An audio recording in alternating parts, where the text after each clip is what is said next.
Are you ready to elevate your leadership journey through exploring the wisdom of the ages? Subscribe to the Leadership Lessons from the Great Books podcast on all major podcast platforms, including Apple iTunes, Spotify, and YouTube Music. You can also find us everywhere else podcasts are available. If you find value in our episodes, please leave a 5-star review on Apple, Spotify, and of course, YouTube. We need those reviews to grow, and it is truly the easiest way to help other leaders and lovers of literature discover this show. And thank you for your support. Hello, my name is Jesan Sorrells, and this is the Leadership Lessons from the Great Books podcast, episode number 193. Before I open on the show today, do my standard open on the show today, I want to say something that's a little bit of an addendum. So normally on this show, I don't get into the deep details of my personal life or things that are sort of happening to me, unlike most people who are on YouTube or doing a podcast or are spreading themselves around social media. My life is not content. I'm a big believer in what Frank Sinatra used to say. The audience gets the performance. And that's all I really owe you. I owe you the performance, but I don't owe you myself. Yeah. So with that being said, I'm going to sort of break that rule, I'm going to break that rule because for the last couple of weeks, there's been no podcast episode. Sure, we had our June 6th D-Day episode that was a rerun from previous year. And we also had an episode that was released earlier, the Gulag Archipelago, and the life of Ivan Desinovich by Alexander Solzhenitsyn. That episode dovetails into some ideas that we're going to cover in this episode and in Les Miserables, which is coming up next week. The reason that there has not been an episode for the last couple of weeks is because I had a death in my family. And this individual who passed away very suddenly from a stroke is my younger sister, Christina Sorrells. Christina hosted her own podcast focused on the Lord of the Rings. She was a huge Lord of the Rings fan, and if you have the opportunity to go listen to that show, go check that out. I know it's still floating around somewhere on the internet. She was a creative person. She enjoyed dance, particularly Irish dance. She enjoyed getting together and knitting clothes and putting costumes together. She was very involved with her local community and also involved in politics. Now, she and I may not have agreed on certain political positions, but she was definitely as active as I am, and she was fundamental in her beliefs. Christina, like I said, was my younger sister. I do have another one who's a little bit younger than Christina was, and my older sister Sonia is also floating around out there, not floating around out there, living her life. Now, the reason I'm kind of going into this is because people have asked me, are you okay? And how are you dealing with this? And Christina was 44 when she passed away a couple of weeks ago. And the answer to that question is, I don't know. And no, I'm not okay. But I will be okay as we go forward. I don't know if Christina was a fan of this show or not, but I do know that Christina was a fan of reading. And I do know that she believed that reading was fundamental and is fundamental to understanding our world and understanding how to get along in our world. And so she would think this is weird, and she would probably laugh at me, and she would probably have something to say. But I'm going to dedicate this episode number 193, to the memory of my sister, Christina Sorrells. And if you are a Christian person or religious person, I welcome your prayers, and your prayers for my family and your prayers for her. If you're not that person, I welcome your thoughts and your condolences as well. And I do ask that you donate in her memory, if you would like, to the SPCA or the Trevor Project. Those are two charities that she would, that we as a family are asking that you donate to in her memory. And so I'd like to dedicate this episode, like I said, to my sister Christina. And now, on with the show. Opening up today from our book, I'm going to kind of pick up a couple of pieces, a couple of passages that I think will set the tone for where we are going today. And, well, we're going to pick it up here with some men rowing, rowing in the ocean. And I quote, "At noon that day, the galley was skimming the sea of Paestum. The wind was yet from the west, filling the sail to the master's content. The watches had been established. On the foredeck, the altar had been set and sprinkled with salt and barley. And before it, the tribune had offered solemn prayers to Jove and to Neptune and to all the Oceanidae, and with vows poured the wine and burned the incense. And now, the better to study his men, he was seated in the great cabin, a very martial figure. The cabin, it should be stated, was a central compartment of the galley, in extent quite 65 by 30 feet and lighted by three broad hatchways. A row of stanchions ran from end to end, supporting the roof, and near the center, the mast was visible, all bristling with the axes and spears and javelins. To each hatchway, there were double stairs descending right and left, with a pivotal arrangement at the top to allow the lower ends to be hitched to the ceiling. And as these were now raised, the compartment had the appearance of a sky-lighted hall. The reader will understand readily that this was the heart of the ship, the home of all aboard: eating room, sleeping chamber, field of exercise, lounge, and place off duty. Use is made possible by the laws which reduce life there to minute details and a routine relentless as death. Then they're going to move on and they're going to describe the cabin and describe where this the master of the watch is sitting. I'm going to skip through that paragraph and go to this. The spectacle was simple enough of itself. Along the sides of the cabin, fixed to the ship's timbers, were what at first appeared to be 3 rows of benches. A closer view, however, showed them to be a succession of rising banks, in each of which the second bench was behind and above the first one, and the third above and behind the second. To accommodate the 6 rowers on a side, the space devoted to them permitted 19 banks separated by intervals of 1 yard, with the 20th bank divided so that what would have been its upper seat or bench was directly above the lower seat of the first bank. The arrangement gave each rower, when at work, ample room, if he timed his movements with those of his associates, the principle being that of soldiers marching with cadent step in close order. The arrangement also allowed multiplication of banks, limited only by the length of the galley. As to the rowers, those upon the first and second benches sat, while those upon the third, having longer oars to work, were suffered to stand. The oars were loaded with lead in the handles, and near the point of balance hung to pliable thongs, making possible the delicate touch called feathering, but at the same time increasing the need of skill, since an eccentric wave might at any moment catch a heedless fellow and hurl him from his seat. Each oar hole was a vent through which the laborer opposite it had his plenty of sweet air. Light streamed down upon him from the grating which formed the floor of the passage between the deck and the bulwark over his head. In some respects, therefore, the condition of the men might have been much worse. Still, it must not be imagined that there was any pleasantness in their lives. Communication between them was not allowed. Day after day, they filled their places without speech. In hours of labor, they could not see each other's faces. Their short respites were given to sleep and the snatching of food. They never laughed. No one ever heard one of them sing. What is the use of tongues when a sigh or a groan will tell all men feel, while perforce they think in silence? Existence with the poor wretches was like a stream underground, sweeping slowly, laboriously on to its outlet, wherever that might chance to be. Then I'm going to skip a paragraph here and go to this one. In the labor of the rowers, there was not enough art to give occupation to their minds, rude and simple as they were. The reach forward, the pull, the feathering, the blade, the dip were all there was of it, motions most perfect when most automatic. Even the care forced upon them by the sea outside grew in time to be a thing instinctive rather than of thought.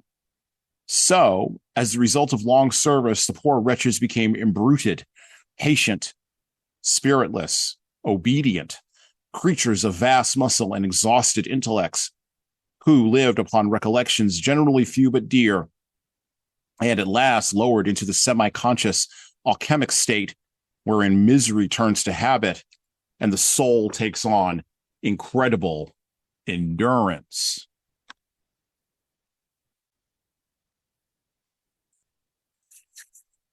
In the last few generations, the people of the West have experienced a profound transformation.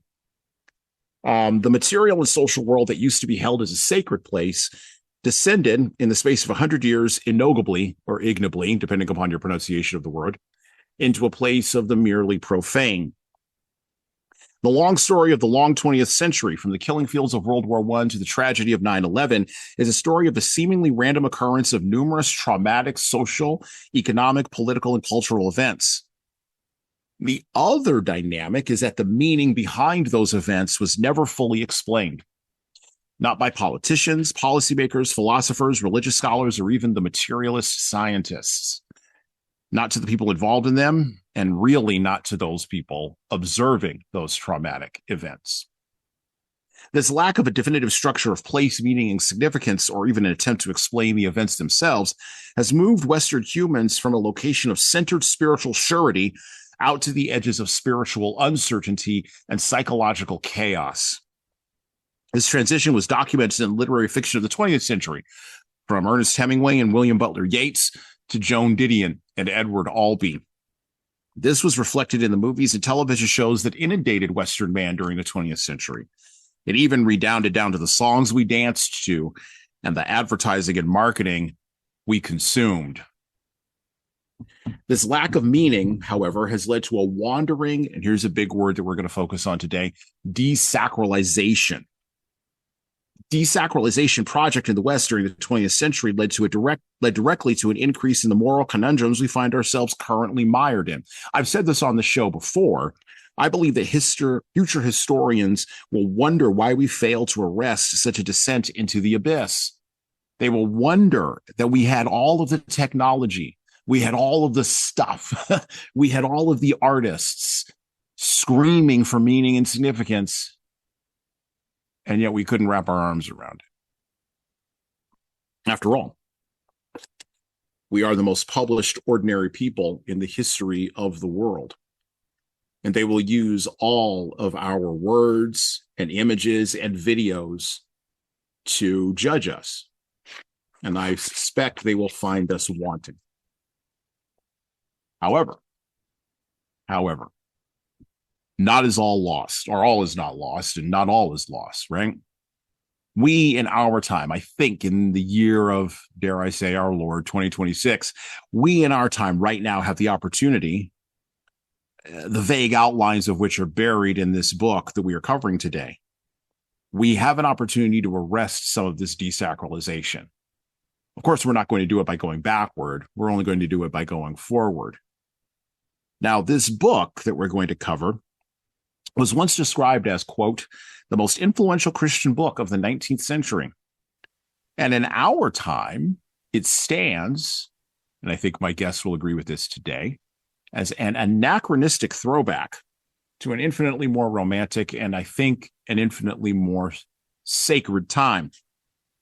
However, even though it's a throwback and even though it's anachronistic, there is a line of a lesson. There's a thread that we can pull from this and use it to weave into what we want to build into the future. And it does offer us a map to explore a potential path towards how to re-sacralize the Western world. Today on our show, we're going to be covering Ben-Hur by the great Lew Wallace. Leaders, it will take time, probably a long, long time, to re-sacralize the Western world. At least I think the remainder of this century, the current one we're in right now. It's a 100-year-long project. So let's get after it. And back to discuss our book. By the way, this book has never been out of print since it was originally published. Never been out of print, although you can find open source versions of it everywhere. And the version that I have is in basically an open source version of the book. The person that we're going to have discuss this with us today is our good friend who usually comes along with us on the science fiction episodes of this show. So I was frankly surprised that he decided he wanted to read this one with us. John Hill, aka Small Mountain. How you doing, John? Man, I'm good. I was also surprised at this book once I realized what it was, because I was just thinking of chariots and cool things. I didn't realize it was going to have all this depth. And yeah, man. And as an aside, condolences to you and your family. Yeah, man, that's a lot. So thanks for sharing. And yeah, we'll just keep Yeah. pushing. So Thank you. yeah. Now, okay, because we were talking about this before we hit the record, and I just need to get Yes. Go ahead. one thing out of the thing here. Like, Go ahead. I thought I read the wrong book, but the one that you just held up is the same one that I have. Yep. Okay. Now, what's interesting about this is like, whenever I started to get into this book, right? It's written in a way you have to enjoy reading. You have to really just enjoy the words on the page, I would say, in the different Hmm. ways that people can have to tell a story, right? Because, Hmm. if reading a thing like Shakespeare or the Odyssey gives you tired head, this is probably also going to give you tired head, right? Because of how it's written. And so that Hmm. took a little bit of like kind of getting used to it. And so I was worried about the time. And so I was like, okay, I might hop over to the audio version of this just to make sure that I can finish it.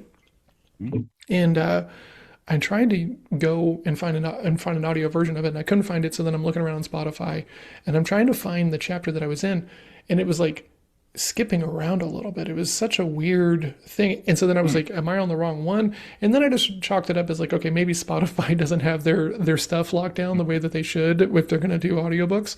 And so then I was like, okay, we're just going to double down and make sure that we finish the thing. But then I was looking over the notes, and the open source Hmm. one, it's bucketed differently as far as Hmm. like books and chapters and these things. And so I was nervous that I'd read like a shorter version of it compared to what you had read, but our covers Hmm. are exactly the same. So now I'm not sure what to think. Yeah. So this is a book that, and I want to talk about Lew Wallace. I really do. I'm actually, so a couple of things. One, I'm actually fascinated by Lew Wallace, the author, as a person. Um, his life was, he was the classic like 19th century romantic guy, romantic figure. And one of the things that kind of gets me to this idea of desacralization versus a sacred world. I've developed some ideas by another book I was reading at the exact same time, which I'll talk about a little bit here too. That has influenced how I think about Ben-Hur. But he was a writer that was so, no, no, no. Let me frame it this way. We are so marinated deeply in a post-Darwinian worldview that we actually don't understand those romantic writers anymore.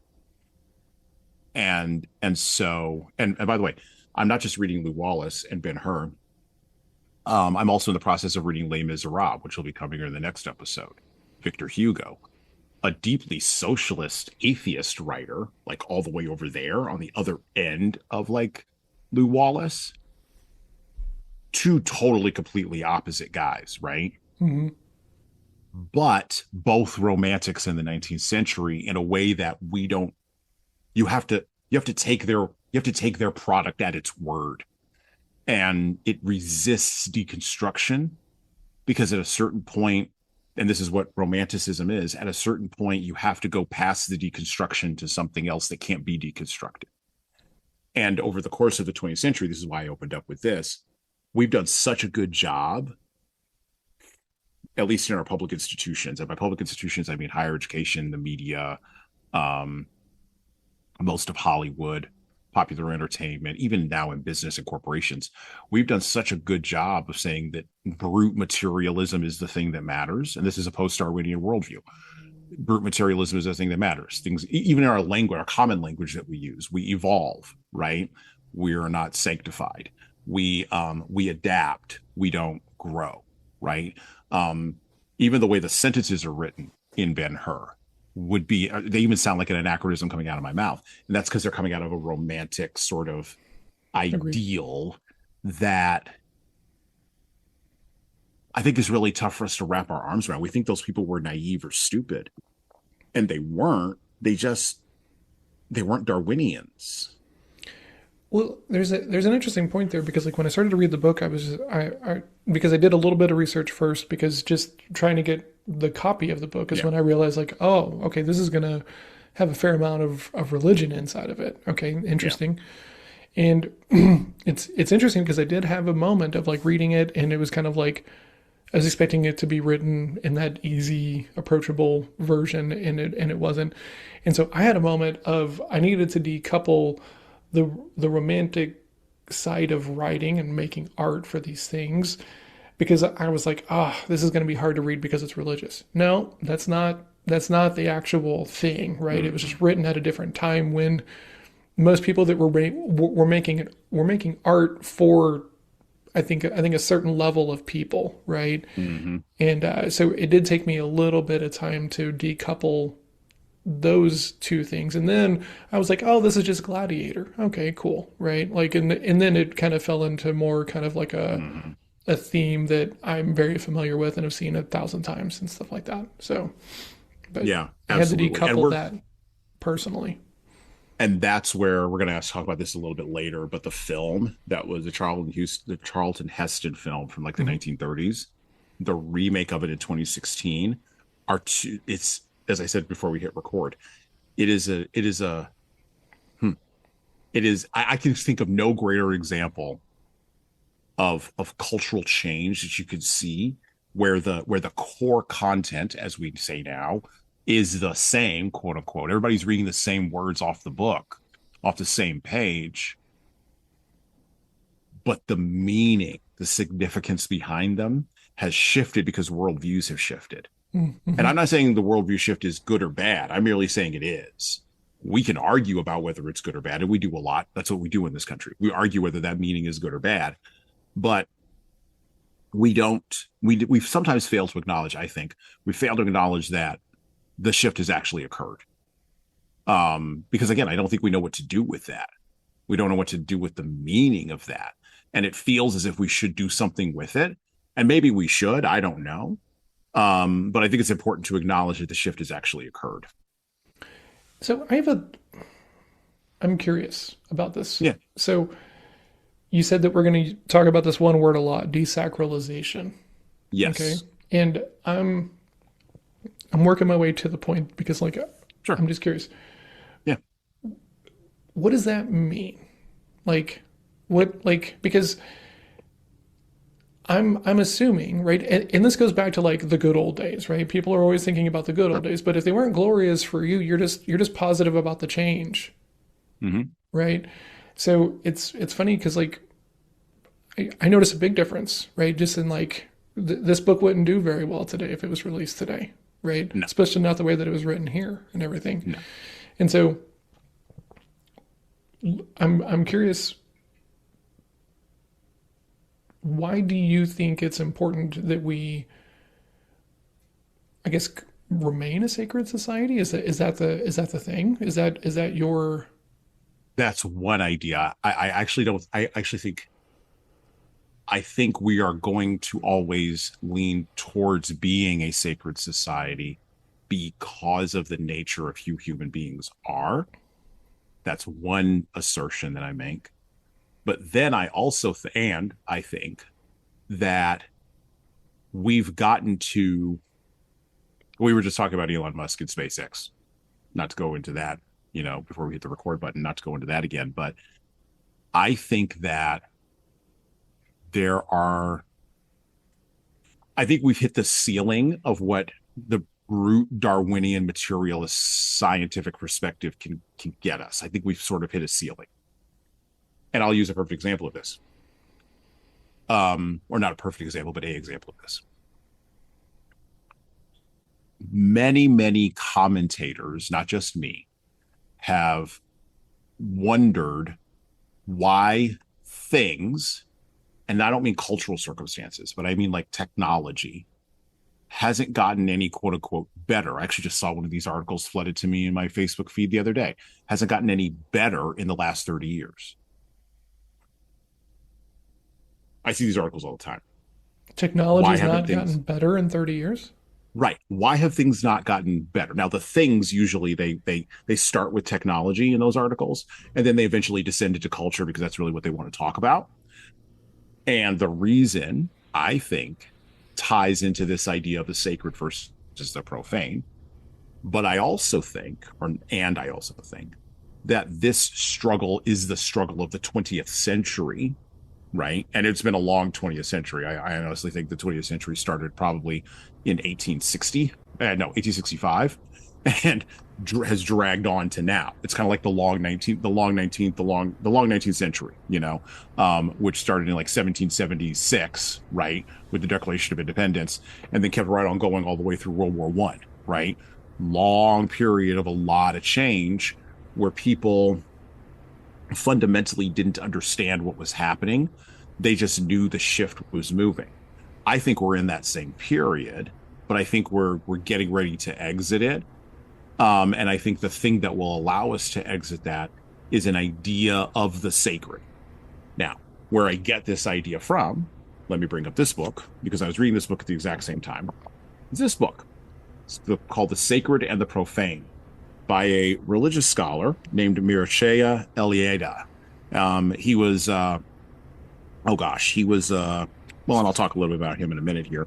But he was writing in the 1950s about this phenomenon.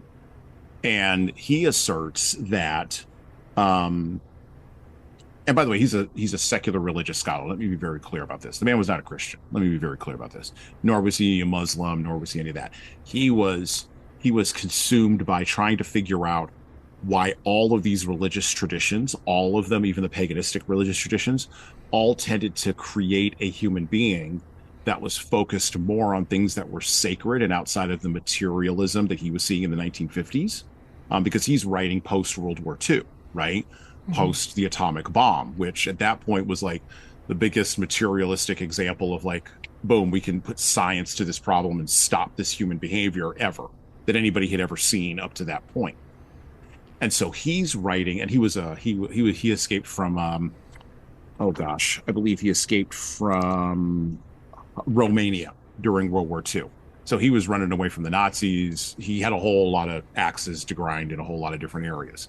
He also wrote in like 4 different languages. It was kind of amazing. Guy was like, he was what we would call a public intellectual back before they had the idea of a public intellectual. He was just an intellectual.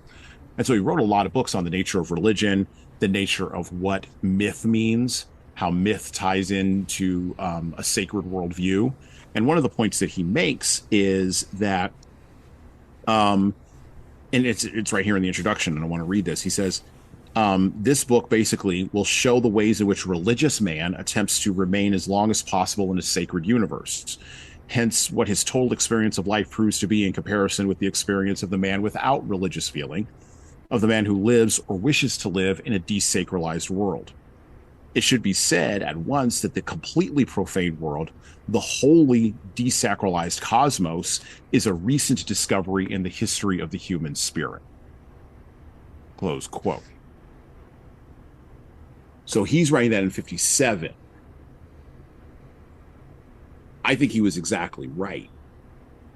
But I also think that we always do chase that. And you're starting to see signs of re-sacralization popping up in varying places. Most notably in the environmentalist movement. That's been happening since at least the mid-90s. All the way over to what we're getting ready to see with AI. Like, you're already seeing AI churches popping up. That's already starting to happen. Human beings want to live in a sacred world. We just don't have the language to go back to it. And I think Ben-Hur, to a certain degree, offers us a map for how to do that. And I think a sacred world is better than a profane one, because I think it grounds us more. It also allows us to deal with things that like psychology and behavioral science can't explain. It also allows us to deal with things that are happening to us that we can't explain. And I think we can do that. No, I think we can't do that. I think we will do that with or without an appeal to Jesus. And I know the subtitle of Ben-Hur is A Tale of the Christ. I'm hyper aware of that, but without an appeal to Jesus. I think we've always made that appeal. And by the way, Eliade thought we may always made that appeal as well. He believed it started way back in pagan societies. He goes all the way back to Mesopotamia and talks about how We've basically been building up the understanding of what is sacred as human societies and as human civilizations. And he ties in the pyramids, he ties in the worship of Greek gods, he ties in myth, all of it. I think he's got a compelling argument.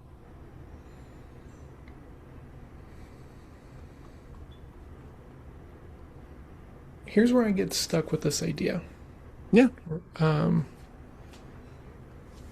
Because like and man, this is such a weird thing to kind of be talking about here. I was not expecting to talk about this idea. I think that people exist in one of two states, right? You're either and man, younger me loved very black or white scenarios and realized that most of the time there was a lot of gray in the middle. In this situation, I don't think there's a lot of gray. I think that this is pretty spot on. You either think it's important or you don't. Right? And so, one of the things that I have to talk about endlessly with people is like, don't try to sell PCs to people that want Macs and vice versa, right? Because you can spend your time trying to change someone's heart and mind about what's important, right? But we're not ever changing core philosophies about what's important in other people. And so it's in this thing of like, okay, so let me ask this question. Is a focus on the environment and it being sacred a bad thing in your perspective? No. I think it's a misordered thing, but I Why don't is think it it's a a bad misordered thing. thing? So I think that we are doing a repeat in well, let's start with even just the thinking of the environment is sacred, right? Because it's not a thought, actually. The thought comes afterward. We know this from behavioral science. This is where the science actually helps us. We know that the emotion appears, then the rationalization comes. We know this from sales. I have an emotional feeling, and then less than 10 milliseconds later, I'm rationalizing that emotional feeling. And by the way, I'm doing this all day about everything, right? Yeah, of course. We're doing this in the conversation that we're having right now, right? 100%. Yeah. And so when you say thinking of the environment as important, I don't really think it's that. I think we're trying to, just like previous pre-Christian, pre-Judeo, pre-Greek cultures did, I think we're trying to reach back and find something sacred in there we can connect with at an emotional level in the environment. We're also trying to scale it up to a global feeling, which is really hard, by the way. It's really hard to scale that up to a global kind of thing, right? So there's some data that kind of supports what I'm saying here. So But we know that. Sorry, I have a question. Yeah. So yeah, go ahead. This might be overshooting the point, but like, where does just simple self-preservation come into play, right? Because like, there is the thing of like, okay, let's keep the planet here, right? And there's some people that just want to work on the planet and the environment because they feel bad, because they want to leave something great. Then there are some other people who are like, hey, like, maybe we shouldn't be having this impact at all. But there's just like a lot of people that they can also be like, wow, we need a place to live, right? Yeah. Mm-hmm. Because I also think that there's a lot of people that are uncomfortable with the topic of death. Oh, for sure. Massively uncomfortable with the topic of death, right? And it becomes easier to think about parts of this whole thing because you get to avoid the discomfort of death, right? So self-preservation as the motivating focus for these sacred things, right? Whether it's the environment or whether it's for the family, right? Family's got to be man, wife, 2.5 kids, 3 dogs, right? And all this other, like, it's the thing that I hear, and please correct me if I'm wrong, you're saying, okay, people are focusing on this bubble, this bubble, this bubble, this bubble, this bubble. None of that matters because these bubbles are all connected to the big bubble. So just care about the big bubble. I'm not saying that none of those smaller bubbles matter. Okay. I think all of those smaller bubbles are in search of the bigger bubble. That's what I think. I think they're chasing the larger bubble, but they don't have the. And Eliada was very consumed with language and meaning and forms, and as am I. right? I mean, Same. for God's sakes, we're hosting a literature podcast. So I think correct language then orders things correctly. So if we're talking about things correctly, not even to each other, let's forget to each other for just a minute. Just if Mm-hmm. we're talking about things correctly to ourselves, right? Yeah. Which gets back to an idea that I've often had. I've said on this show, maybe not with you, but I've said on this show with other guests. One of the key questions that I've been asking people for like 15 years now, whenever I get into them with training and development stuff is, or topics, training and development topics is, how clearly do you think? And you would be stunned the number of people who raise the hand to say they think clearly, and the number of people in the room who are confused by the question. And so from there, I go, okay, maybe my sample size is too small, but let's use this. Let's use this sample size. If I ask 15 people in a room, how clearly do you think? And 2/3 of them don't understand the question. John, would you think that there is something going on there? Would you think there's a challenge there? Because I would, because then now in my brain, I leapfrog from lily pad to lily pad. I leapfrog from, wait a minute. I asked you in a training at 9 o'clock in the morning, how clearly do you think? Okay, maybe you didn't have enough caffeine. I'll grant you grace. Maybe you didn't have enough caffeine. You didn't know you were going to run into the buzzsaw known as Jesan Sorrells. Maybe you weren't prepared for that. It's fine. I'll be nice. I'll back away. I'll grant grace, right? Mm-hmm. Maybe I'll get you better later on in the day. Maybe at 5:30, you'll be thinking clearer. Okay. My question then becomes, how muddy is your thinking on the environment or family or the material world or the news? How muddy is your thinking on things that I've spent a lot of time thinking about and tried to put in correct order with correct language, but you don't understand the question?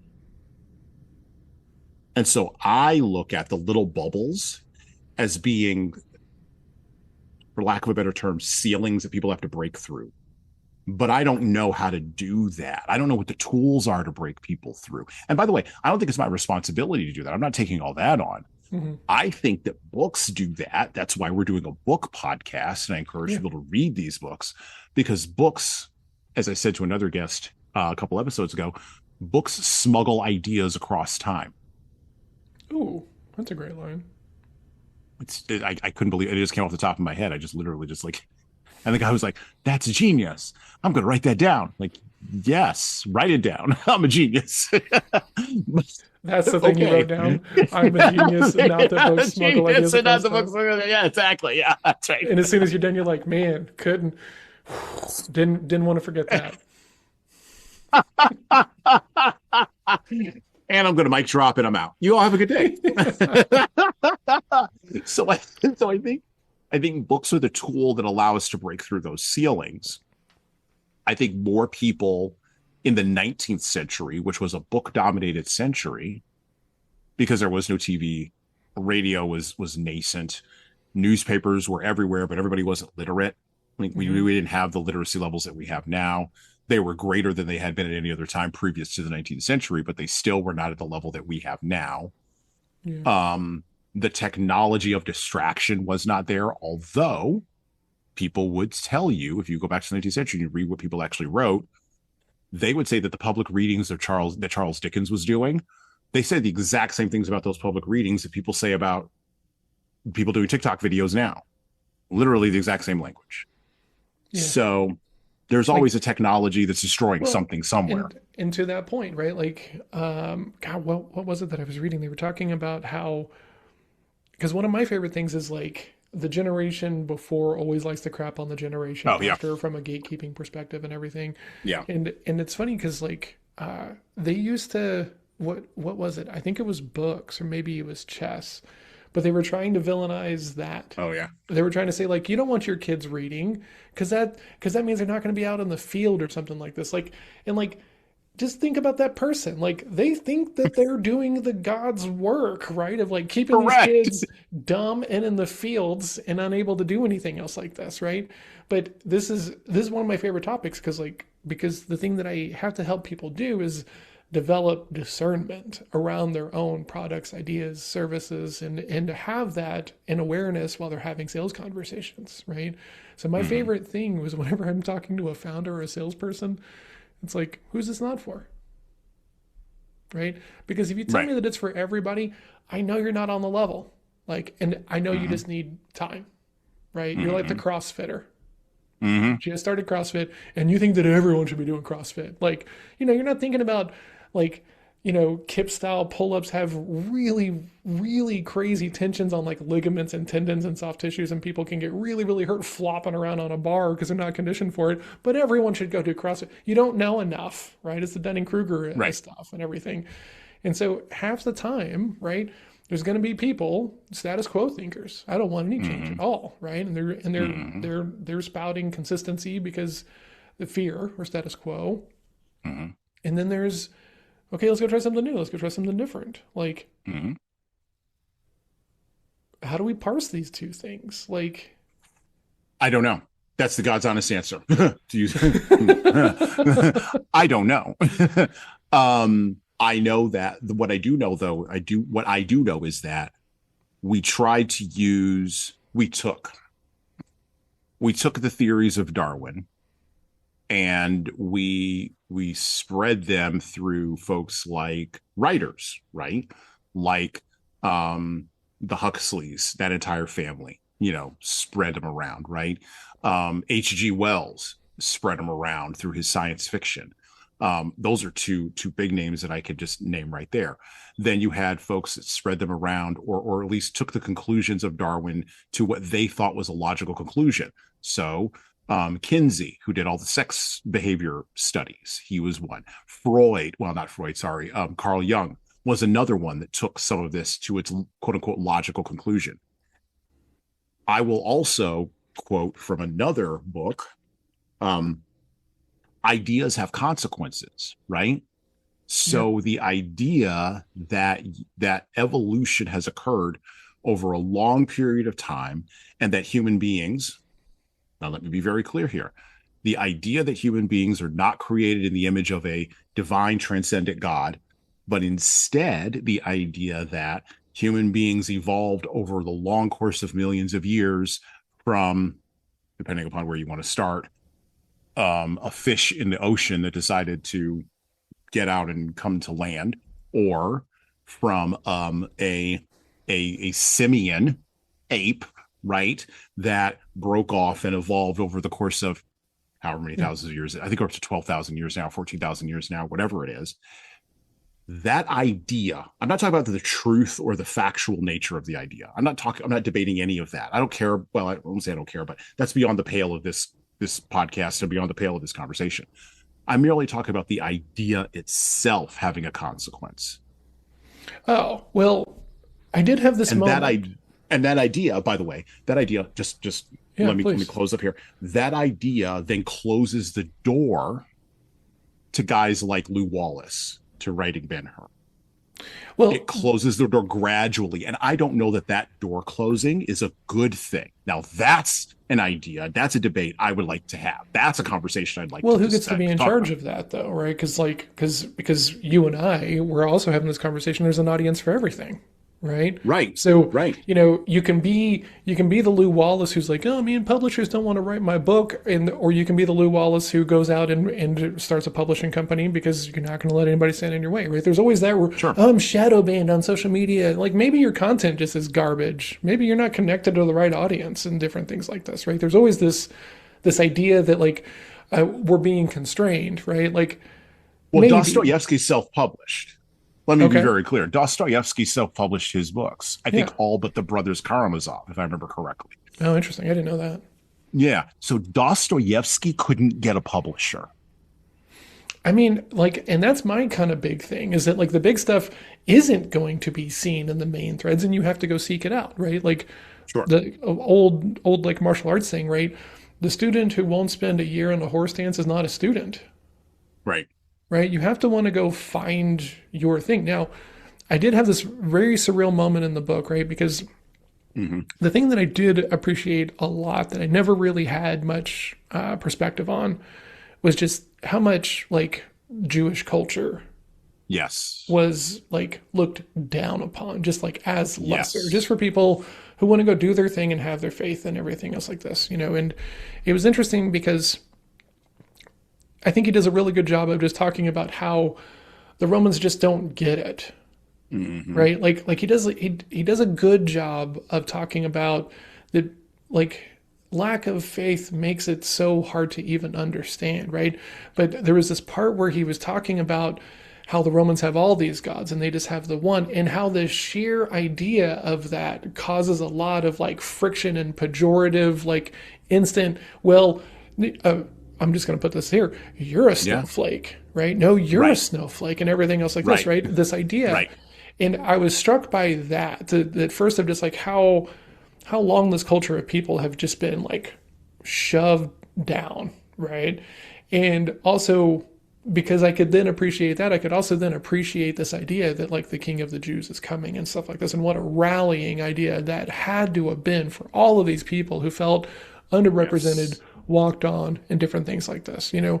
But just the sheer idea of like, imagine having 15 gods and then going and Hmm. talking to someone and having to do business and having to build a relationship with someone who only has one, right? Like, it's because the ideas have been planted through books and literature and everything, it's so much easier for us to wrap our arms around, right?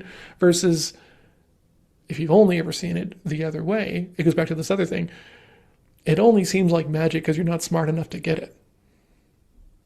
So this is I'm writing currently writing the script for a shorts episode which will come out tomorrow. I'm Mm-hmm. kind of a little bit because of current events. I'm kind of a Sure. little bit blocked up right now in my writing, but I'll get it out and it'll get out there, folks. I've got an idea. And it's the idea that John actually just said here. I think that I'm glad you pointed this out about Judaism because this was one of the things that I already kind of knew was going to happen coming into the book because of my understanding of theology and all these kinds of things, right? Um, but it's really hard for a person who, and it's interesting that this book has never been out of print. It's even in print today. And so we talk about it being hard to read and talk about it being difficult to sort of wrap your arms around. The assumptions that average human beings, because ideas have consequences, the assumptions that average human beings in the West and even globally, but let's stick to the West, the assumptions people have about how reality, quote unquote, should or ought to work. For instance, the idea that women should and ought to have rights. Now, what those rights mean, how far that goes, we're still negotiating all that. The point is, no one in the West is disputing that women should or ought to have rights. No one. Why is that? Well, the reason that is because hold your phone here. The Christians who came out of a Judaic understanding of women, of what a woman's quote unquote place was, which by the way descended from the root of one God rather than 1,500 gods determining what a woman's place was, which by the way, weirdly enough, all those gods determined that a woman's place was to be, as is often slammed about Christians these days, barefoot and pregnant. Actually, that was more like the pagans. They actually thought that. But okay, let's just leave that aside.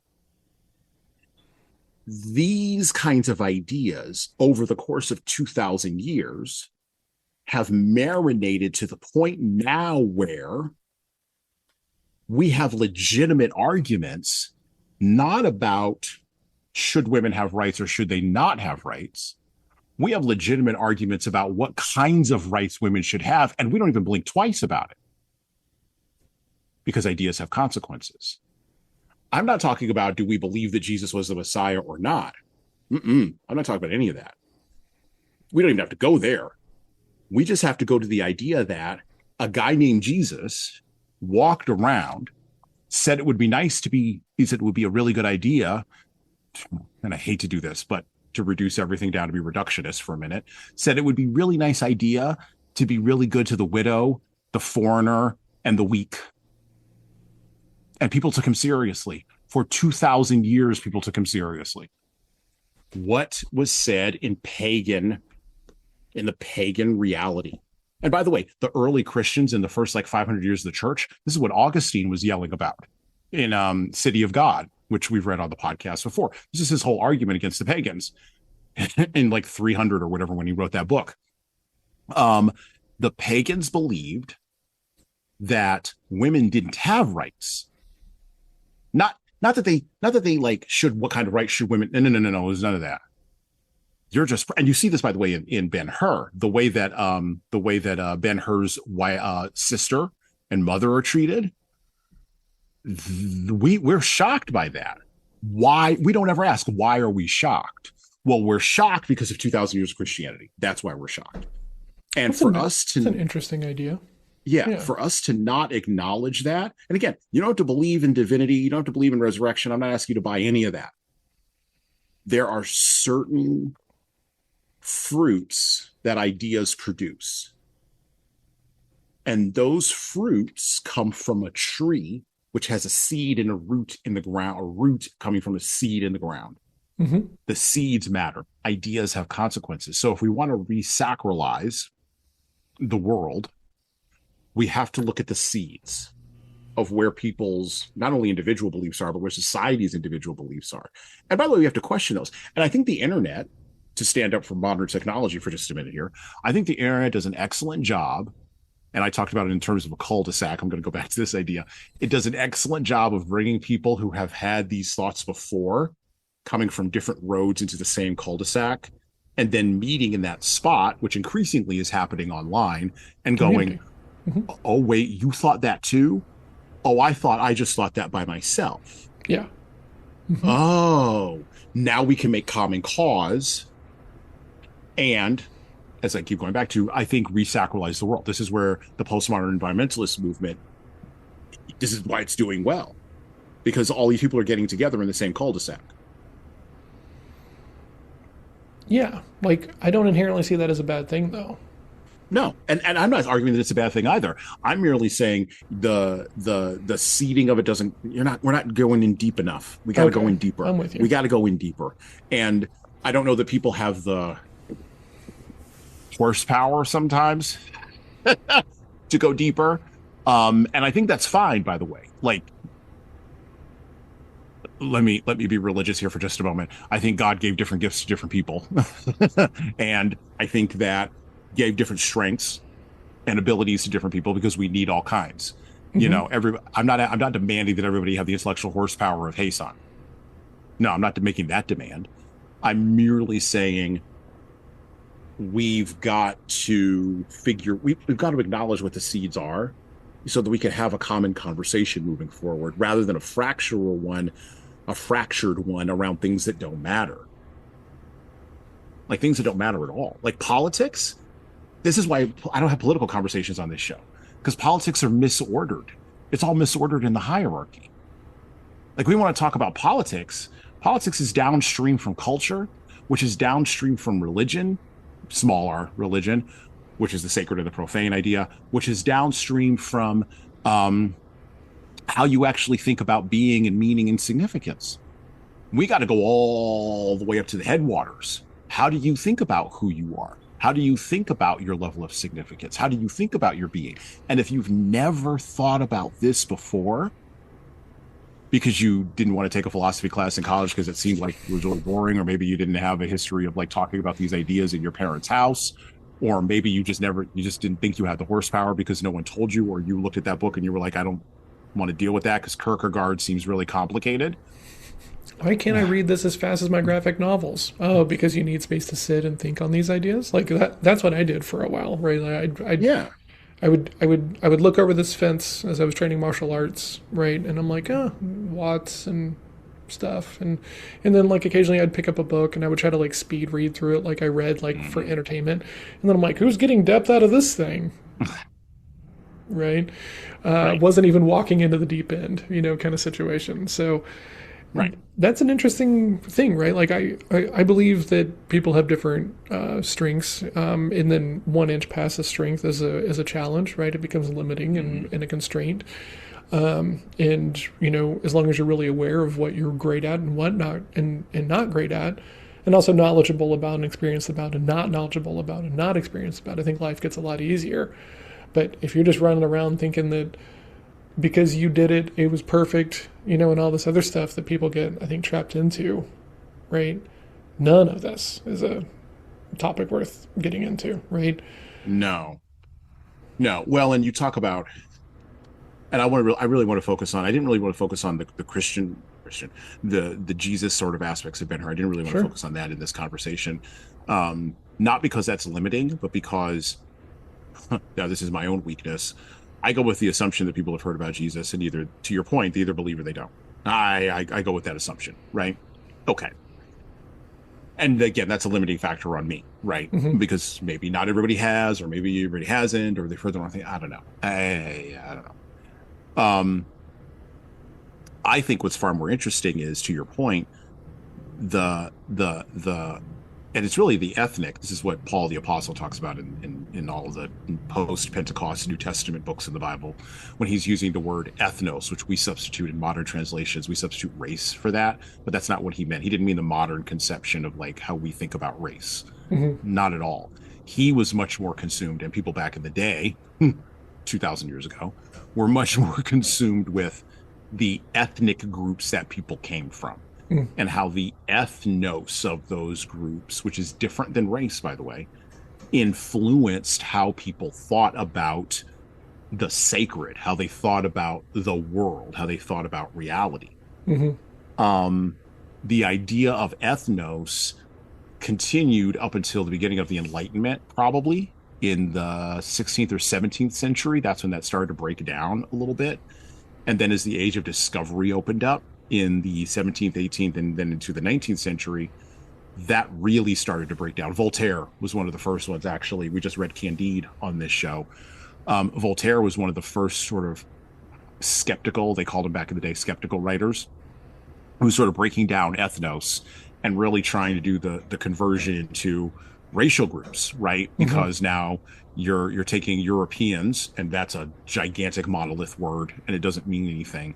But you're taking Europeans from one place, putting them in the quote unquote new world, interacting with all these people they've never met before. And they're also importing Africans, again, a monolith term that doesn't mean anything, importing those folks to the new world in Mm-hmm. an effort to find a passage to go meet, again, a monolith term, Asians, which included, by the way, China, India, Japan, Korea, all of that, right? Yeah. So Voltaire and the thinkers of the Enlightenment were trying to break the visible differences that they could see, because they weren't blind, nor were they dumb. Mm-hmm. They were trying to make that term ethnos fit with what they were seeing here and make those two things click together, because they were confused. This has been a long project, by the way. Well, and like to me, and this is a really cool thing because like we get to go back to another book that we did together, right? A Stranger in a Strange Land has that one chapter Yeah. about like Islam, right? And how the Yes. language around Islam colors how you perceive Islam if that is your mother tongue, and that's like, and I Right. think about that like a lot, and I was thinking about that as I was reading through this like book because like in that Mm-hmm. moment of like, you know, well, yeah, like some people have many gods, some people only have one, and like I can just appreciate that that's going to be a little bit weird. Well, I can only appreciate that because of the environment that I live in, you know. And so I was just kind of struck by that. Like the language has a lot of impact on our perception of whatever it is, right? Oh, So exactly. the other thing that I was talking about was just like, and I had no idea, just like during this time, like how far Judaism had like spread, because they're talking about these different Mm-hmm. kinds of Jews and everything else like this, Mm-hmm.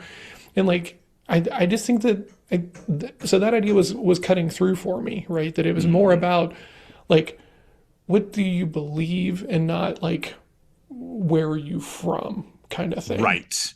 you know?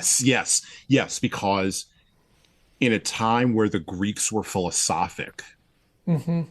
and Greek philosophy was thought of as, even Paul kind of degrades this a little bit. And Paul, you know, Paul was a highly educated Jew, highly educated. He was actually trained in the synagogues by Gamaliel, I believe, is the rabbi's name. And so the synagogue system that Paul was educated under before he had his road to Damascus moment and became a huge evangelical person for Jesus. The system that Paul came out of, a lot of people don't know this, had been built out by the Sanhedrin and by the Pharisees in order to, this is interesting, preserve literacy among the Jewish people. And that was being built in tension against this idea of the temple, which the Sadducees were building as a physical representation of God on earth. And they wrapped Herod and the Herodians into that.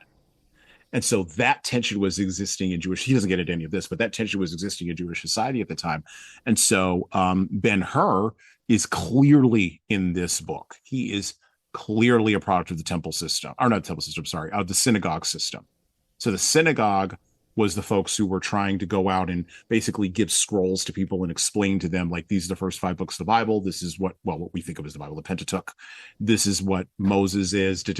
And they were writing this down. So I heard this from a Jewish theologian, a podcast I listened to from a Jewish theologian, like a couple of years ago, did a whole year on that podcast. And he explained a whole bunch of this stuff and a whole bunch of different things that I didn't know. But in Judaism, that synagogue system is what has maintained Judaism over the course of the last now 2,000 years, because the temple's gone. The temple disappeared in 67 AD because the Romans, like Masala, finally decided they were just going to be done with these people, and they burned the temple to the ground and scattered the Jews. And that's where the Jewish diaspora began. That was then, the door was then closed on that in the 1940s with the creation of 1948, with the creation of the State of Israel. This is what people don't understand about Judaism. The tension between the synagogue system and the temple system was a main tension when Jesus showed up. And so Jesus was a product of the synagogue system, not the temple system. That's why in all 4 of the book, well, except for John, but in all 4 of the books of the 3 of the 4 books of the New Testament, when Jesus says, I will tear down the temple and I will rebuild it in 3 days, the Sadducees got all upset. This is why. And they were like, who are you? The temple, it took us like 40 years to build this temple. How are you going to tear it down in 3 days and rebuild it? Now, the disciples tied that to the crucifixion in their eschatology and in their theology much later on. We just accept that idea as de rigueur now from 2,000 years later. But back in the day, that was a revolutionary idea. That was hugely revolutionary, because that goes beyond just the widow and the childless and the poor. That's saying that, think about what that's radically saying. It's not just that there were a lot of people who were claiming they were the Messiah running around during Jesus's time. There were a lot of folks claiming that. To your point, messianic worldview was very hot among the Jews, very hot. But Jesus said something radical, or made an allusion that people at that time definitely understood. And the allusion was, and you get this in Ben-Hur too, the allusion was that the temple system of man that's being built to be this glamorous thing. And by the way, this is reflected also in the book of Kings. Yes, the first part of the book of Kings, when David dies and David wants to build a temple. And if you go through that first part of that book, God is sort of silent on whether or not David could build a temple. And it's one of those like shocking things that like most people don't see in the text. And then his son Solomon goes off and builds a temple after he's gone. But David is the one that initiates the building project, not God. So the Sanhedrin and the Pharisees were arguing about this during Jesus's time. And Jesus was a product of the Pharisaical system. And by the way, he was with the Pharisees for 3 years. And he told them, you have everything except for mercy and grace. You have everything else you need except for mercy and grace. And by the way, mercy and grace extended to people that we now think extending them mercy and grace is a natural thing. The widow, the poor, and the childless, or the children, right? The weak, right? Well, that was radical for his time. That was hugely radical. Now, the Romans didn't think that was radical. The Romans were like, you're just another weirdo in a backwater running around with no job. Like, aren't you a carpenter? We have 1,500 gods. We're Rome, for Pete's sake, which is why I opened up with the galley rowing scene, because that's Rome. We will press your body into slavery because we can. Force of will, to the previous conversation we were having before we hit record. Ultimate force of will.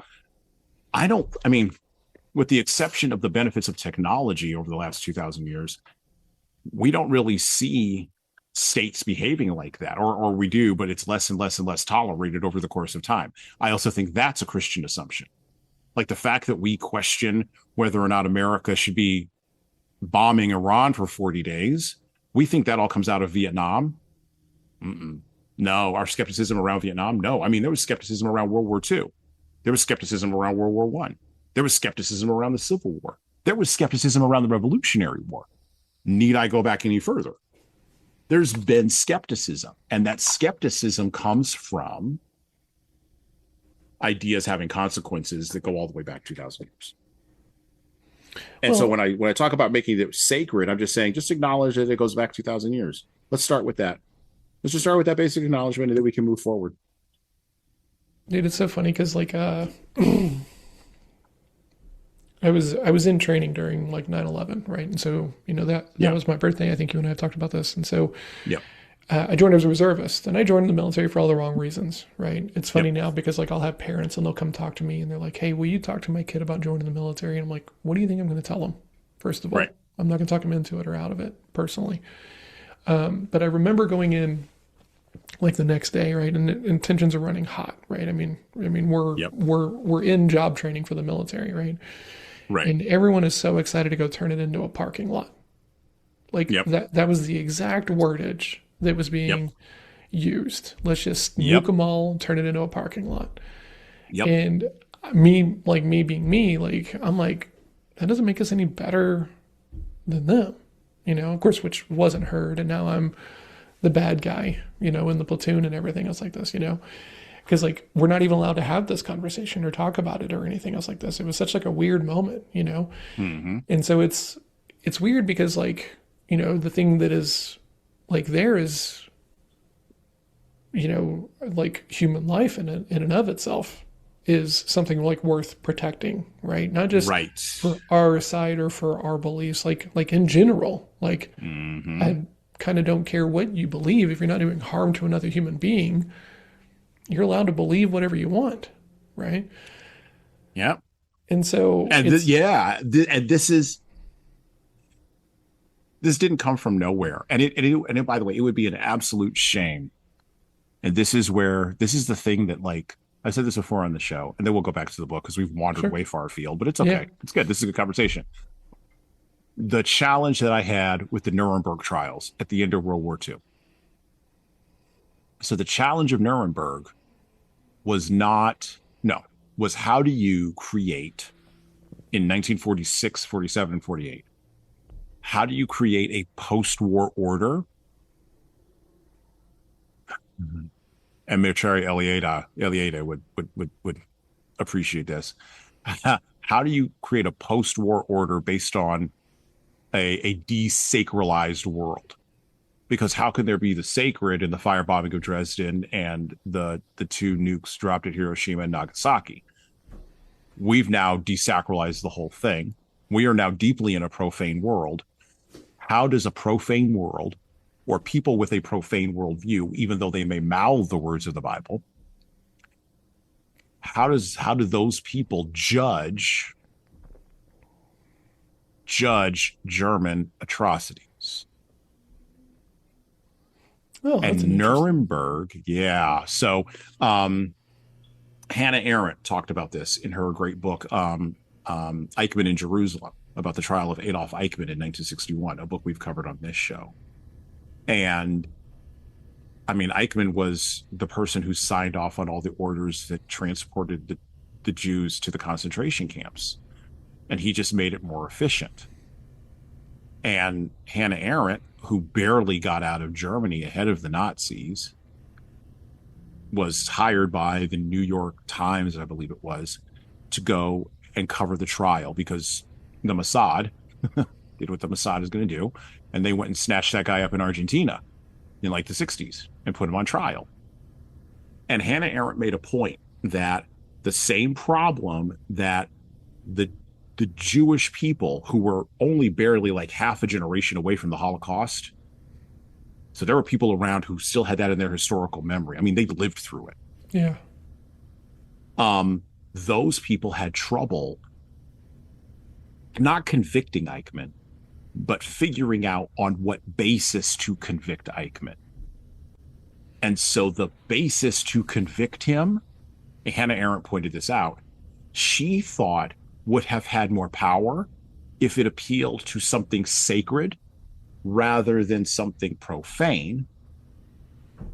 And she thought that the basis of convicting Eichmann on the basis of a profane, materialistic, and by profane, I don't mean ugly. I just mean materialistic or rudely, not godly, rudely focused in the world, right? Rudely rooted in the world, was a reflection of what had happened, of the failures at Nuremberg.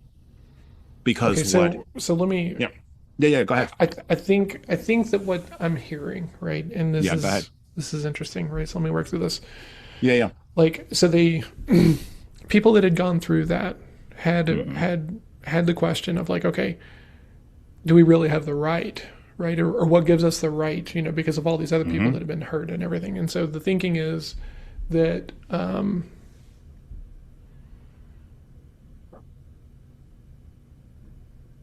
so did it become like a vanity metric, right?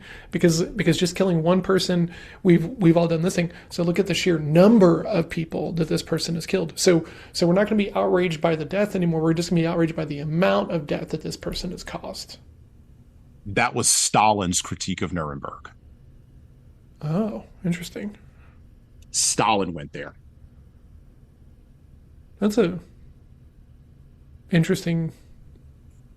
It's a hell of a critique. That's what it is. Well, I mean, like, kill one man, you're a murderer. You kill 30 million. It's a rounding error. It's fine. That was Stalin's critique of everything that he saw. Because if Stalin had gotten to Hitler's bunker, which is a great what if to kind of run in your head, what if Stalin had gotten to Hitler's bunker before the Americans did? Well, I know what would have happened. Stalin I don't have any room for even thinking about it. Oh, Stalin would have pulled Hitler right out of that bunker. He would have, number one, put him in a cage, taken him back directly to Moscow, dried him out from the amphetamines, and then put him on trial. Because Stalin wanted to yell at Hitler in the dock. And he wanted to see Hitler in the dock. And then he wanted to hang Hitler in Moscow. That's what the Russians would have done. Because there were 60 million dead Russians to get that guy. And Stalin, though he didn't care about the 60 million dead Russians, what Stalin cared about was Stalin's ego. And he wanted to match his ego because going back to the Ribbentrop, the treaty that was signed with Ribbentrop that split Poland, he looked at Hitler's actions as a political violation because he was an atheist. He wasn't appealing to a god. There was no god in Russia other than Stalin. So go get that guy, dry him out, put him in the dock, and let's have a fight. And that's what would have happened if the Russians had gotten to the bunker and Hitler had been alive. Now that's interesting counterfactual to run. That's counterfactual history because it didn't happen that way, and that's not what occurred. But if that had happened, Nuremberg would have looked totally different. So would Eichmann's trial later on, almost 20 years, well, not even 20, 17, 15, 16 years later in Jerusalem would have looked different. Totally different.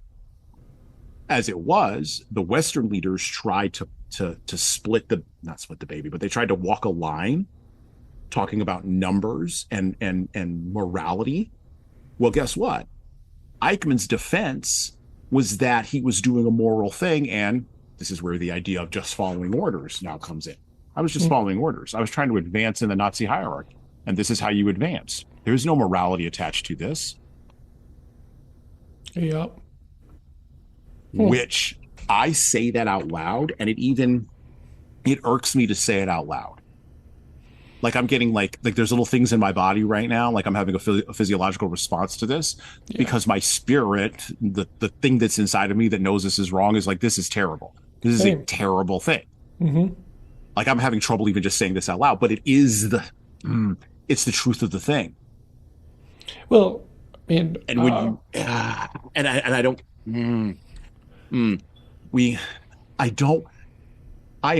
I don't say normally I'm deathly afraid, because I don't like to live in fear. I don't trust, well, I'll frame it this way.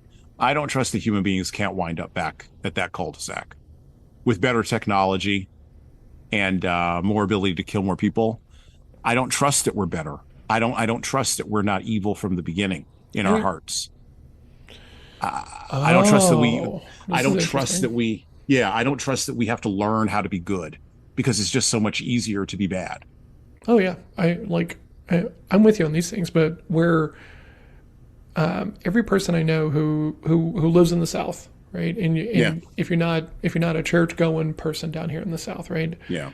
Every person, right? Because we have this little book club. We don't tell all you guys, but all the atheists and the agnostics, right? When you guys are at church, we don't go to church, but we do hang out and we share conversations, right? But we just don't hang signs, right? With recruitment totals on them and stuff like that. Yeah, no, it's cool.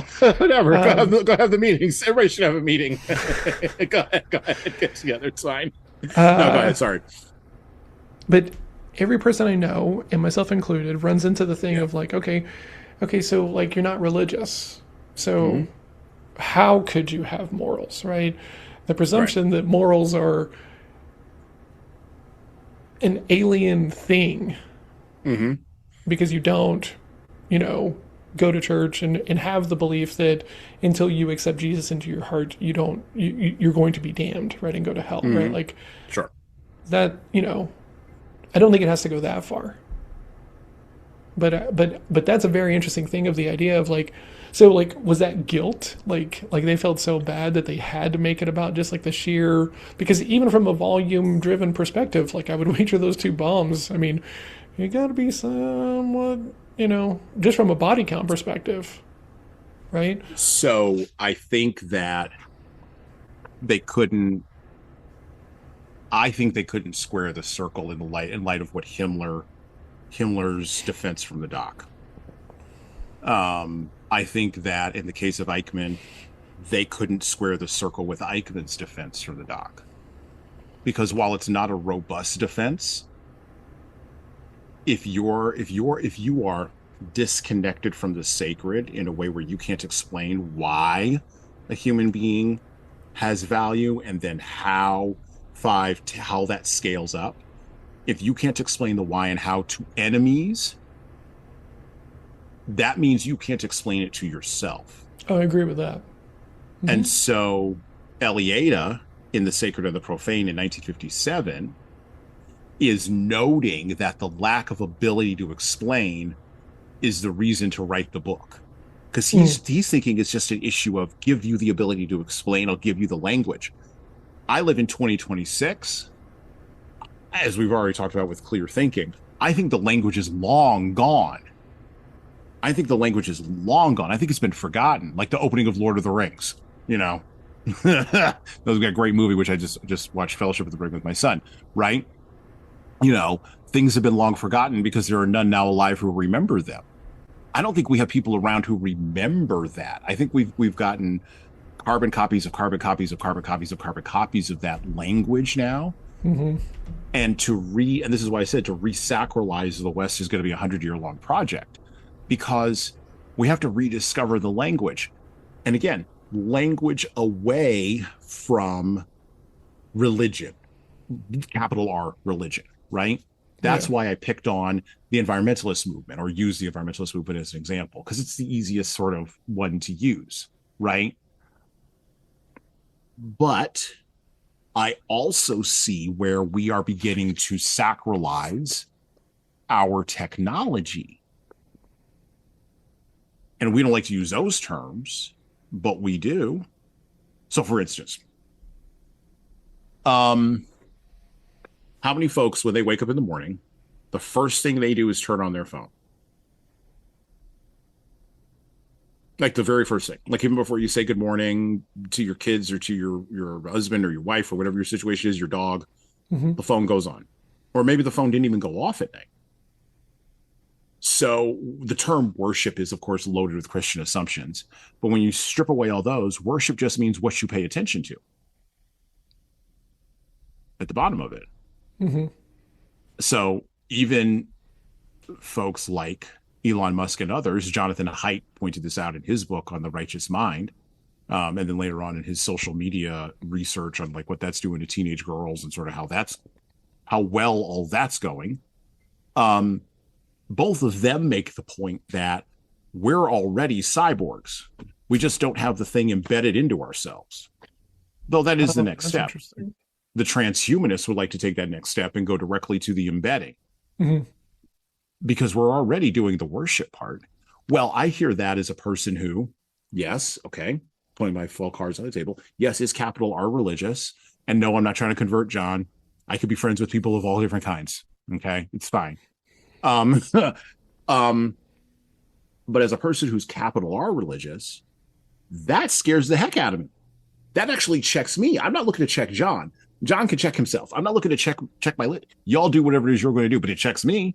It's like, oh yeah, how often am I looking at that thing rather than doing these other things? How Mm-hmm. much of this do I need to shift? Where do I need to shift my worship to, my attention to? So instead of people ask me how do you read all the books you read?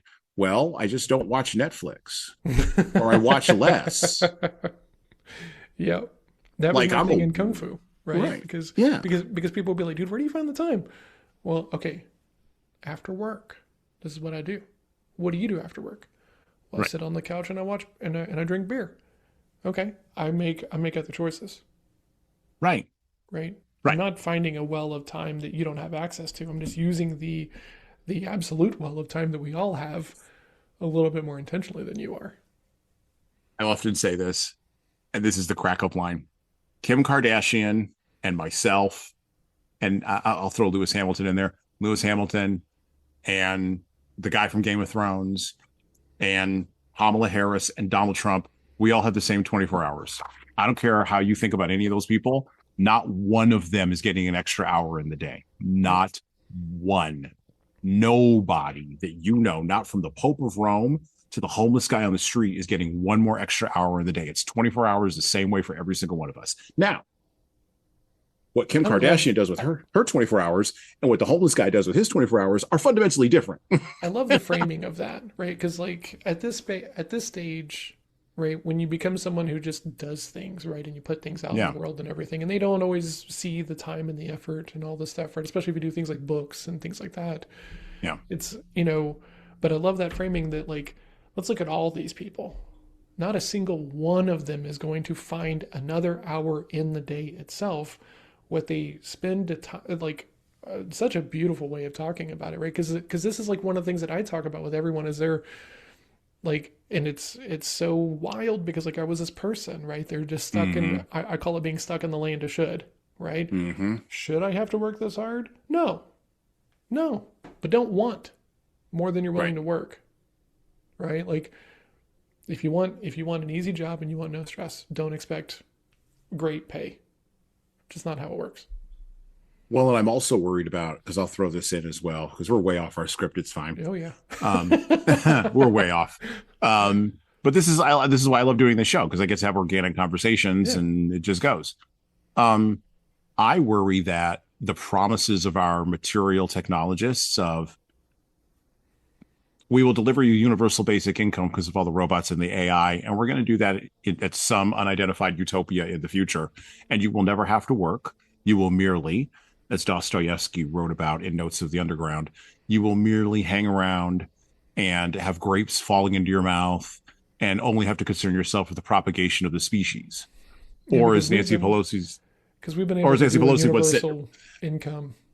yeah, because that's going to work. Or as Nancy Pelosi said with the passing of the Affordable Health Care Act back all those years ago now, she was like, oh, well, people will have extra time to make art and like do things.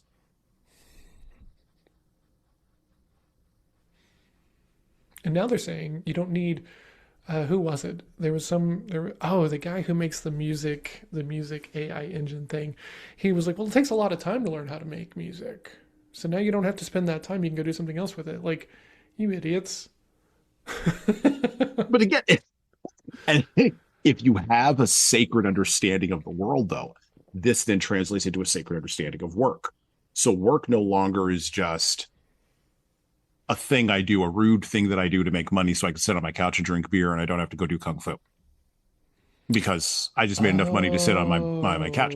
Now work becomes elevated to something else. So like entrepreneurs call that a calling, or we talk about the drive, passion, or all that purpose, passion, drive, meaning, right? Those words are great. And I think they only get you halfway there because for the 5,000 years, for the vast majority of the 5,000 years of human history until about 2 minutes ago, human beings actually worked the land, which is where nature worship, quite frankly. Intrinsically motivated. It was easy to be intrinsically motivated. Plus, it was also easy to see that there were things bigger than you that were in control that you weren't in control of. Oh, so, dude, yeah. So I don't, right. Like so seasons? I don't, right. Seasons. And like, I raise chickens. I raise chickens and turkeys. Small anecdote. The other day, I was feeding my chickens. I was throwing out some scraps to them, whatever. I went and checked on them. And it's a whole thing I got to do because of what we got set up to protect them from predators. Okay, so. But I go out, and I had 3 turkey pullets, 3 young turkeys. Now, turkeys and chickens are fundamentally different.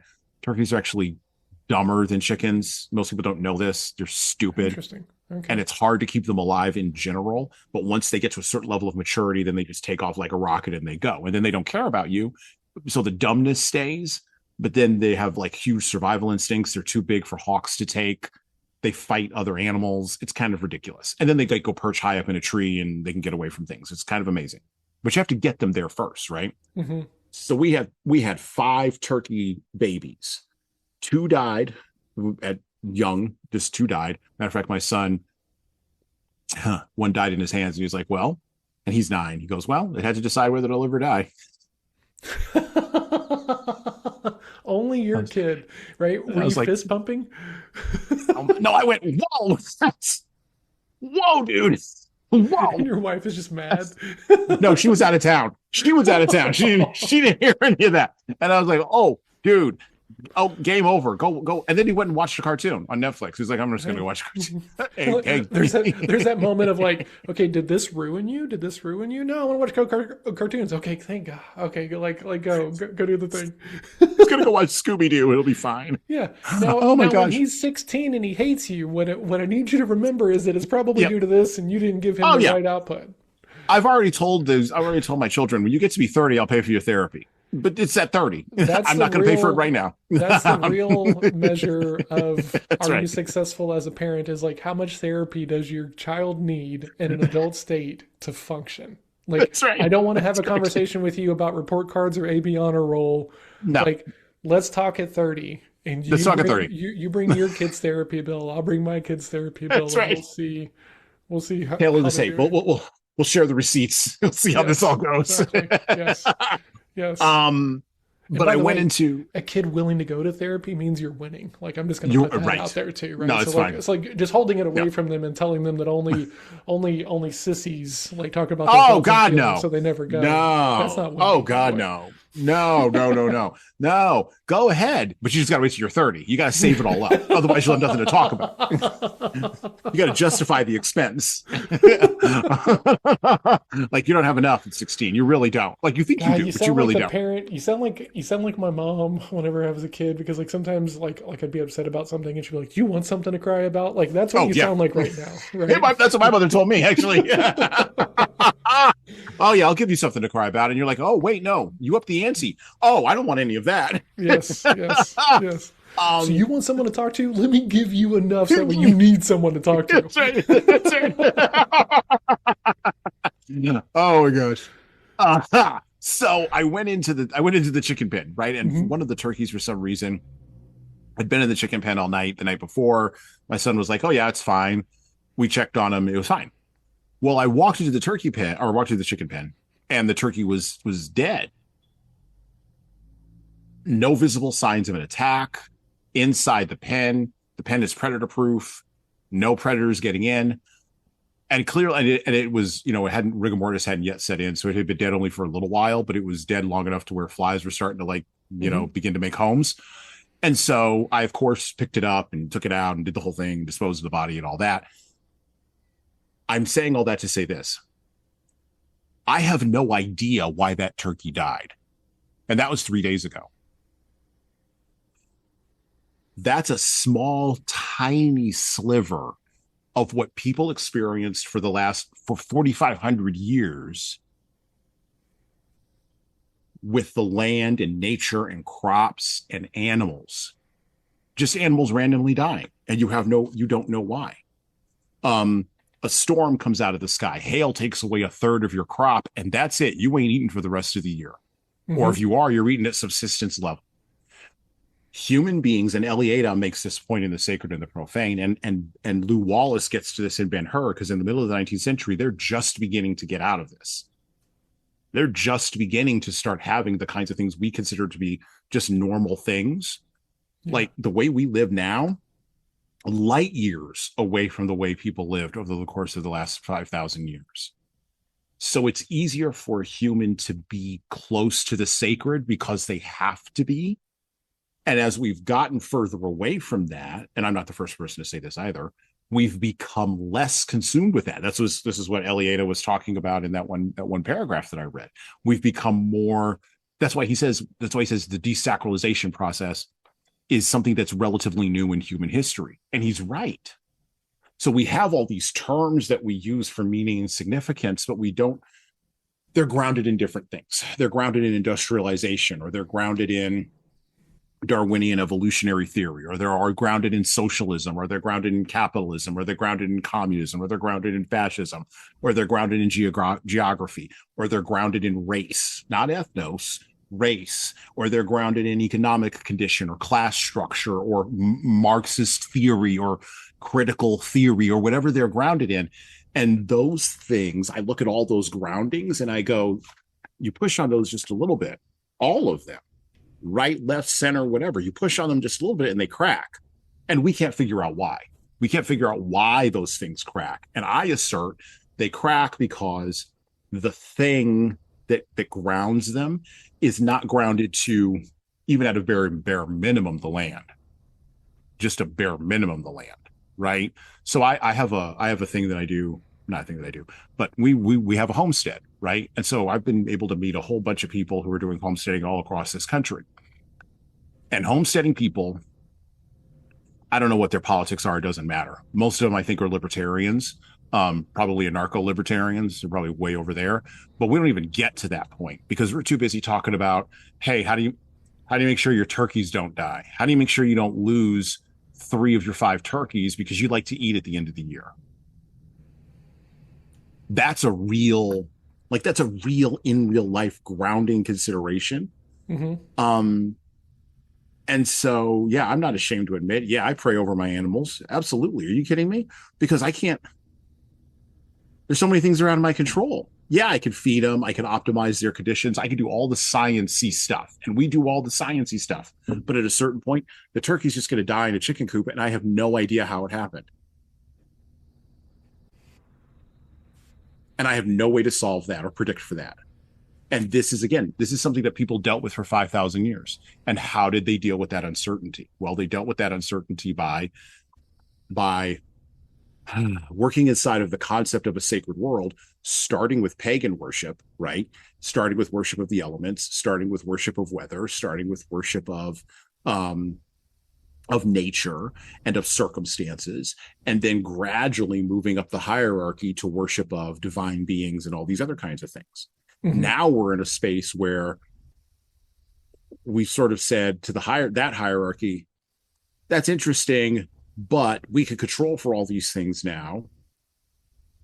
And Man. to me, that feels a little arrogant. Well, okay. Man, such a cool topic. Oh my gosh, because I've shifted on this a lot. I used to be the guy. I mean, after the military, I was. It was so weird because like before the military, like I thought I was too good to wait tables. After the military, I'm not too good to do anything, right? But then I start to figure some things out, and I'm like, you know what? I really hate mowing the yard. God, I really hate mowing the yard. Yeah. Like, how much does it cost for me to hire someone to like mow the yard? I could find some kid in the neighborhood, pay them $20, and then lo and behold, I have an extra 2 hours, right? That I get to use for whatever I want, right? Mm-hmm. And so the thing I go back to is that turkey dies, okay, which is crazy, right? And a couple of years ago, you and I did an episode where I was in the mysterious Southwest, right? I was in a situation to where like, I mean, I'm driving around through New Mexico and it's so big and open, and you see this cloud, and like it's the only cloud in the sky. It's creating this like shadow, and everything is so big, and it's easy to be in awe of the majestic of the land and everything. I mean, it's called the land of enchantment for God's sakes, right? But here's where like it hits the road for me. Because I do think that there's something around being busy and being productive. Now, don't ask me to go toil, and don't expect other people to go toil and think that you're doing something good, because just because it's your idea of a passion and purpose, if you're doing it badly and looping people into it, I think you're still on the wrong plane. Okay, but by that same token, if every moment is spent under duress of like, are we going to have turkeys? Is the crop going to come in the right way? Like, does my kid have measles and everything? Like, if all of our bandwidth, right? I go back to Maslow's hierarchy of needs. It's really hard to think about, am I really self-actualized if all my effort has to be extended to keep the lights on, right? And food on the table, right? So I'm a believer in work. Like I think I'm a big believer that work worth doing is worth sweating about, like thinking about, toiling under. I think that that's meaningful, you know. But if every moment is allocated towards struggle, community, just trying to make it through, trying to make it through, maybe a doctor comes, right? Or a vet comes by and says like, oh, what happened to your turkey? Oh, I have no idea. Well, do you want me to take a look at it? We might be able to keep it from happening. Don't have time, man. Don't have time. It's God's will. It's just going to happen again, right? And maybe the doctor can cut up in this turkey and realize like, oh, maybe there's this element in your chicken feed that is just really, really bad for turkeys. I'm not saying that this is a thing here, but if we don't ever have even the space to ask the question because it's sacred, then everybody has a lot more turkeys dying. Because no one is doing the research on these turkeys, because you know what? Like, why would you waste your time doing these things? It's in God's hands, like just like God handled it. And then we're not asking these questions. We're not seeing that germs have a much bigger impact on morbidity rates than like the reputation of the doctor and stuff like that, because we have decided to stay at such a low level of manual effort. There is no room to ask any higher questions. Right? So there is no room for innovation. There is no room for anything, right? How do you balance these two ideas, or do you? So these two ideas, I think I think that we have become overbalanced in one direction over another. So you're right. I could call the vet, which why would I do that? It's a 25-cent turkey. Like, it's not worth it for me to go get a $500 an hour vet. But to your point, I could absolutely go call a vet. Vet will cut up the turkey. Vet will do a whole bunch of different things on it. Figure something out. Although that turkey's probably half eaten by now. Some scavenger got it, so it fed somebody or fed something already. So it's fine. But like you're right. The vet would figure that out, and you're correct. We've created systems, and this was the promise of industrialization that actually worked out. So the promise of industrialization was you will have more psychic time. This is the Henry Ford, Frederick Winslow Taylor promise, right? We will optimize your productivity and your work inside of a factory box, and you will have more time to be da da da da da da da da da.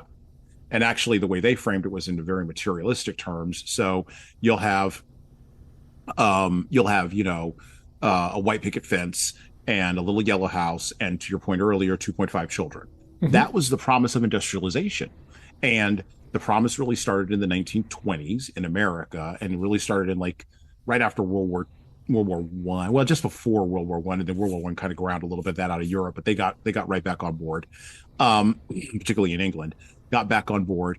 And by the 1950s, when Eliada is writing The Sacred and the Profane, we were so far away from the Ben-Hur, Lew Wallace sort of concept of what good could be, because good had exploded in comparison to what it had been.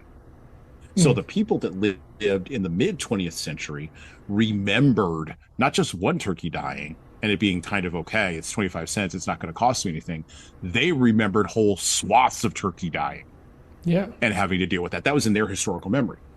In 2026, I talk about a turkey dying or the 16 some odd chickens that I've got, and everybody goes, oh, well, you're clearly rich because you're raising chickens. Weird, right? Like this is the weird irony. That is kind of a unique perspective, right? Yeah. Right. That's interesting. And so like I don't have to go to the store for eggs because like I'm making them at my house. Mm-hmm. Oh, well, that means you're wealthy. Okay, Does sure. it? Yeah. Right. I sigh and I just gotta go, okay, sure. Because you know what? The Industrial Revolution promise is that you won't have to raise eggs. Instead, eggs will be raised in some farm factory somewhere with a bunch of chickens whose feet never get to touch the ground, and all they do is make eggs all day. Then we'll bleach them, we'll ship them, they'll sit in a warehouse for however many days, and then they'll sit on the shelf underneath lighting for however many more days, and then you'll get an egg, and it'll be, and I use this in air quotes, good enough. And by the way, we'll put a thing on the box that says this is nutritious or organic. Oh, or I'm with you on all that stuff. Right. Yeah. And it's not just the eggs, it's everything in our food system, right? Which is where you get folks that then turn to homesteading because they're like, what the hell? But the fact that they're able to turn to homesteading is seen as a sign, a slough off, an after effect of this great wealth that was produced through Industrial Revolution. And the technologists who are making us all kinds of wild promises with AI are looking at Industrial Revolution and saying, oh, well, the same thing will work out with the technology from AI and robotics. Maybe they're right. Maybe they're wrong. But right now, the only working out they have is not, you're going to have a house and 2.5 kids. For God's sakes, fertility rates are down everywhere. People aren't having kids. We have more prosperity than ever before in the West, and people are not having kids. You would think that's another inverted sort of logic thing. You would think that you have more free time, you have more available income, you have more wealth. Because of the promises of the Industrial Revolution, you would have more children because you don't have to worry about your turkeys and your chickens and your eggs. Somebody else is worrying about that. But that's not what's happening. What's happening is people are having fewer kids and things are inverting. Now, whether or not that's a temporary thing, we have yet to see, but things are inverting where people are having fewer kids, fertility rates are down. And what are people doing with their extra money and their extra time? And this is where I get back to, is man's heart evil or good? Which one is it? Are we, and by the way, as entrepreneurs, we always say this in business. We always say, oh, well, we say this in sales. People are inherently selfish. They only do and we just sort of soft that off, right? Mm-hmm. Yeah, well, people aren't just inherently selfish when you're trying to sell them a widget. They're inherently selfish about a whole lot of things. Oh, well, yeah, for sure. Like a whole lot of things. And so I don't know. This is a long way around to saying the answer to your question. I don't know what the mechanism is to move people back to less selfishness, but I know the mechanism isn't having a love-in with everybody. Like the boomers tried that. That didn't work because the boomers all went off and became capitalists. I also know that the answer isn't, I also know that the answer isn't, let's just bomb them all and have God sort them out. We tried that for 20 years. That didn't work. I also know that the answer isn't, let's just allow people to come in an unfettered manner or an unvetted manner, and hopefully they'll all become Americans. I know that's not an answer either. That hasn't worked either. Maybe if we just leave them to their own devices and we let them, quote unquote, rule themselves, they'll magically discover how to be good to each other. But murder rates in Chicago, Miami, New York City, LA, San Francisco, New Orleans, need I go on, prove that that's not true either. The facts, the data, if we're going to be scientific and materialistic, on the ground prove that those outcomes don't come from just giving people the utopia that we think they want. By the way, this was hopefully, I hope that people would have learned this lesson from the French Revolution, because it didn't work out there either. They were going to create a utopia on Earth. And they wound up with Napoleon. So all these things all come together. And if we want to move away from Christ and God, okay, cool, let's move away from Christ and God. The core question becomes, how can we be materialistic? Can we have more of our material needs provided for while being disconnected from the source of those material needs being provided for, and yet still stay sacred? That's the core question of the 21st century. And I don't know what the answer to that is.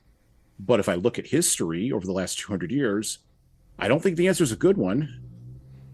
Well, so I got this a little bit differently. Like, I'm with you for the majority of this, but like, my big question is, because in the way that you're talking about it, if we go back in this direction, things get better. Is your kind of is the thing that I'm hearing from you? Okay, but sure, man, we can. Okay, yeah, yeah. Right. I think if we look at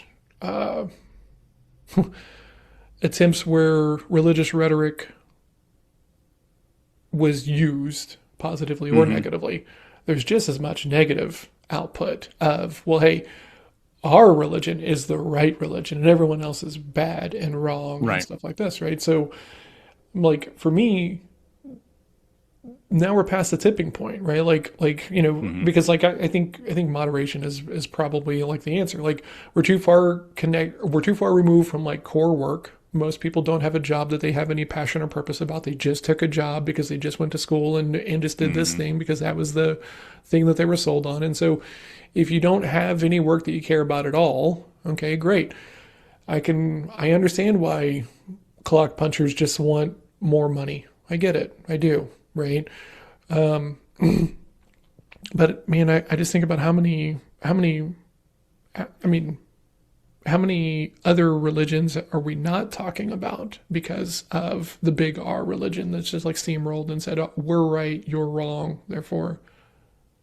So I'm fine with having all of the other big R religions battling in the public square.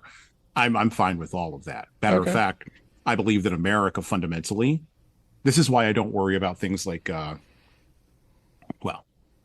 don't worry about Mayor Mamdani in New York City, having the Muslim call to prayer go out from the top of the Empire State Building, although the World Trade Center would be too rich for words, but going out from the World Trade Center in the next, however many years of his administration. I'm not actually worried about that, although a lot of my fellow Christians are. I'm not worried about that. I'm actually not worried about the Hindus building temples and building temple communities and doing things with other Hindus in Dallas. I'm not worried about that. I'm not worried about the potential for a Hindu mayor being elected in Los Angeles, which may indeed happen. I'm not worried about that. I'm not worried about a Hindu governor of Ohio, Vivek Ramaswamy. I'm not worried about him being a Hindu. That doesn't bother me. And the reason it doesn't bother me is not because of the idea of the state shall make no church that's embedded into our Constitution, which, by the way, that's what it says. The state shall make no church. I'm not worried about that. I'm not worried about all these other temples and churches and synagogues. I'm not worried about any of that. Have the Muslim call to prayer go out in Dallas. Sure, go ahead. Go ahead. Because what I know is, I know something that the Muslims don't know. And I also know something that the Hindus don't know. And it's something very specific about America. I wouldn't say this if I was in the UK. I wouldn't say this if I were in Germany. And I wouldn't be confident saying it if I were in Spain, because those countries have a different historical background with a different historicity attached to each one of those religions that I named. But America,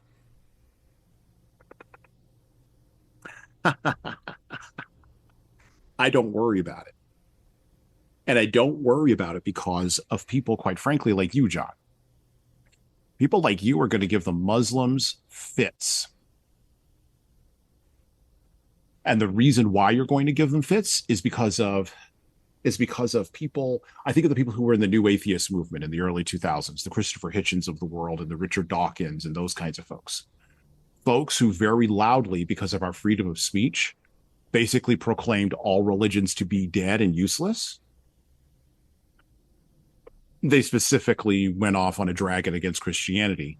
But now Dawkins, even, because Hitchens is past, and Sam Harris is even on this thing about Islam now, they're now turning their sights to Islam.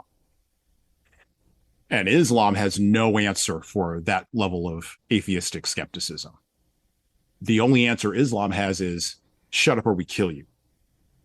By the way, they do that in Europe a lot. If you make fun, if you do this, if you do that, you're gone. You're done. This is something that does actually happen. Salman Rushdie can actually testify to this. Someone tried to kill him 2 years ago because he wrote some new book that basically slams Islam. Didn't work. He lost an eye. But I mean, why is he doing this? Well, he's doing it because he is in America. This is the thing.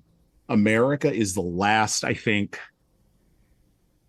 pardon my use of language here, the last best hope for freedom of speech that actually exposes the big R religions to skepticism, to analysis, to having their what do you call it? Their superstructure pulled apart. And the reason that I know America works this way is because in America, we did this with Christianity. We are way less of a Christian culture than we were even in my mother's lifetime. And my mother's going to be 80 pretty soon here. We are way less Christian than we were 80 years ago. Way less. And I'm not just talking about in our public pronouncements. I mean privately. You give us 80 years against Islam, Hinduism, it'll take us 2 generations to pull that stuff apart. So does that because mean, of our skepticism and our agnosticism. Does that mean that, like, the thing that I'm thinking about as you're talking about this, it's a fascinating concept. Like, I think about like bloatware, right? Like, I think about like back in the day when I sold phones, right? And Android was just coming out, and Samsung would always put their stupid version of TouchWiz, right, which is their bettering version of Android on their phones, and everybody hated it, right? And computers now come with bloatware, all this stuff that like you don't even know that's on there. It's running up, it's taking up systems and space and everything else like that. So, in your opinion, if a thing like Islam is going to get picked apart by our culture, does that mean that the faiths have too much bloat, or that our culture is too cynical? It could be both. Could be both and. It could be both and. And honestly, I think it probably is both and. But the Pepsi challenge, Islam's never really faced the Pepsi challenge from America. I mean, now there will be people who will listen. Let me be very clear about this. There are people who will listen and they will say, well, we've been bombing them for blah, blah, blah, blah, blah. Okay. Military engagement against people of a particular religious belief or ideology is not the same as cultural engagement with no bombs. And it is fallacious for us to believe that those two things can even be compared or be analyzed. So does that the thing that you said there, I'm trying to parse and make sure that I understand. So does that mean that we shouldn't have just been making every bad guy an Arab in a red like bandana for the past like 25 years of, action movies? Is that the core kind of thing that you're trying to talk about here? Yeah, sure. That's a very, it's reductionist, but yes, it works. Yeah, exactly. But the fact that we did that is not a bomb. A movie's not a bomb. Movies can bomb. Don't get me wrong. Like Ben-Hur 2016 bombed. Yeah. Movies can bomb, but a movie in and of itself is not a bomb. Not a bomb Sure. that destroys physical things. It is, and this is where the ideas have consequences idea comes back. Yeah. The I'm with you. ideas underneath that movie are the bomb. So we argue about those ideas in an American context from, again, Christian assumptions about the sacredness of human beings.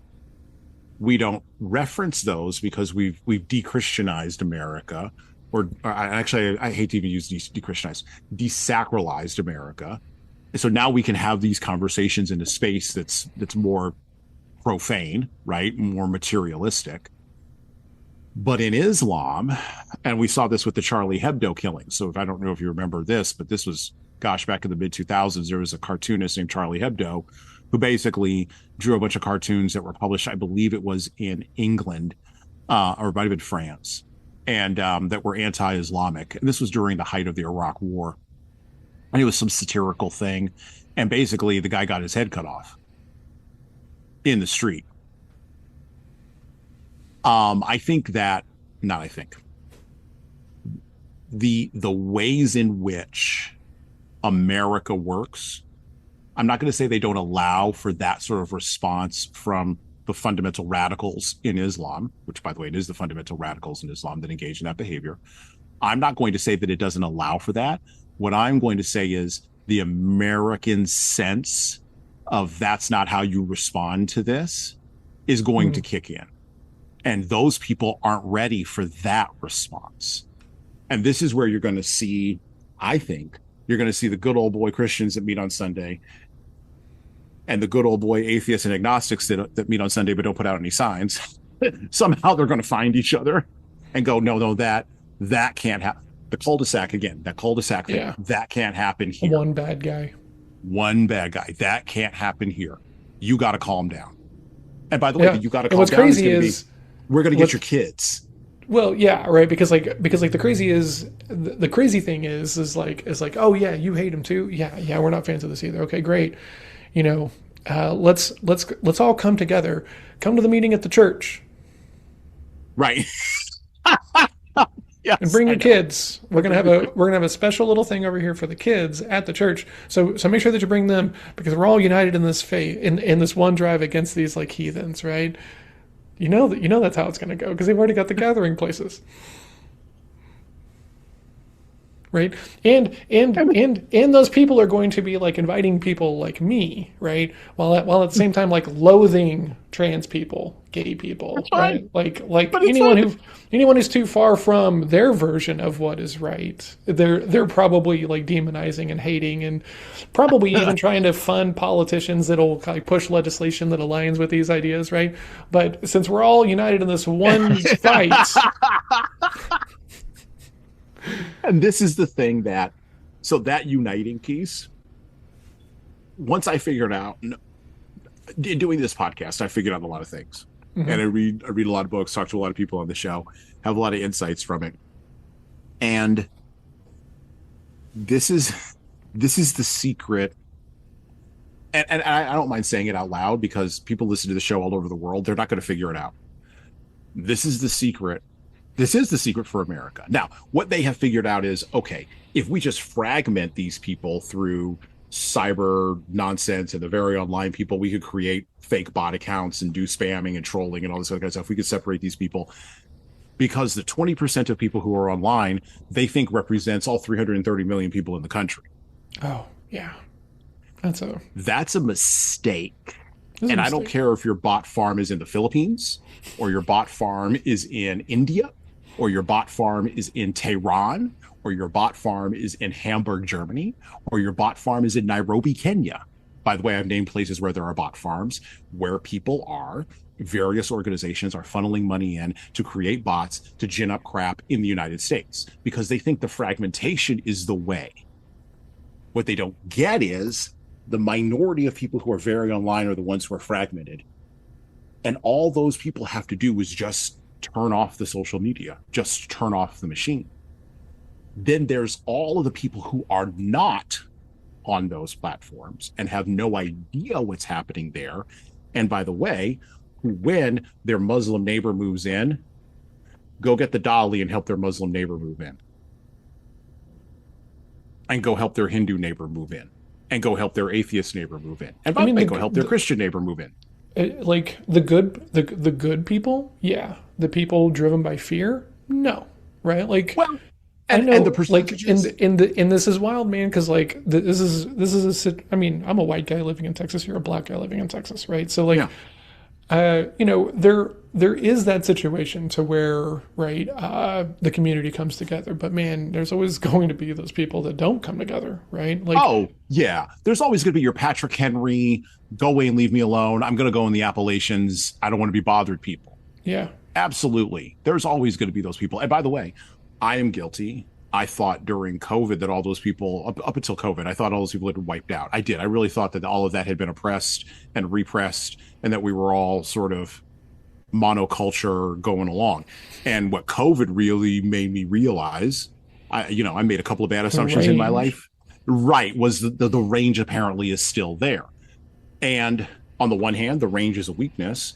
On the other hand, the range is a strength. And which side of the knife, which angle of the blade you get hit by, to your point earlier about gathering at the church because they have all the buildings, depending upon which angle of the blade you get hit on, it can either cut you or it can cut somebody else. We're the best country in the world to date because no other country's replicating this model. They don't want to run, nobody else wants to run this test. Not even the Canadians want to run this test. And they could, but they don't want to run it.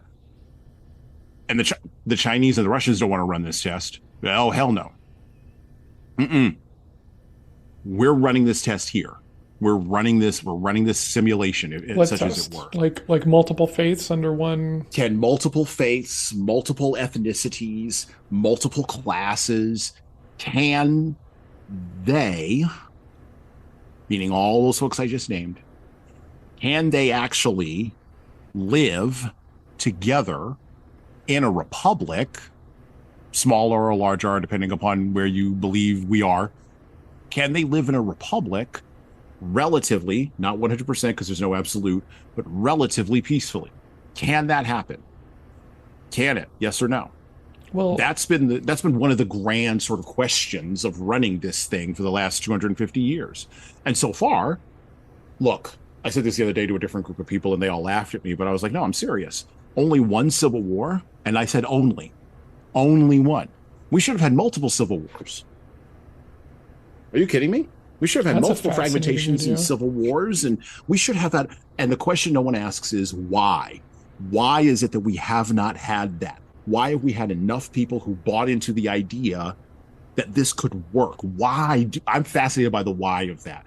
Why did we decide that this is the thing? Why do people get up every day and do work? And to your point, I go to work with people who are all over the map, politically and ideologically. Forget the other classes, just politically, ideology, all over the map. I have zero interest in yelling at any of those people. Oh, same. Yeah. About any of it. But because why? You've not made it your mission, though, right? And so a good client of mine, I've known them for I've known this woman for 12 years, right? And she's capital R, right? Yeah. And for the I have much respect for anyone who's capital R, but that capital R is for them. They'll talk about it, right? There's an open invitation, and this is weird because it's coming from the sales guy. Don't try to sell me on your capital R. Right. Just don't. Yeah. Like let it be known, right? But this idea of your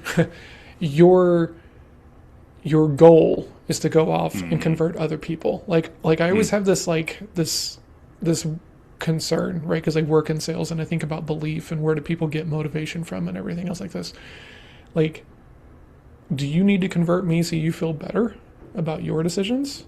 Because that's not a me thing, right? And so my whole big thing is like, I am in sales, right? I have a job to do, right? And I do believe in planting the flag and raising your hand and saying what needs to be said, expressing yourself. But when it's a no, it's a no. I also firmly believe that, right? So, just the other day, she's like, hey, Just got to put it out there again. Do you know that Christ is the way and all things go through? And I'm like, I know you believe that, like, and I respect that for you. I really do, but I just don't think it's for me, you know? And she's Yeah. like, well, I just really want to see you there. And I'm like,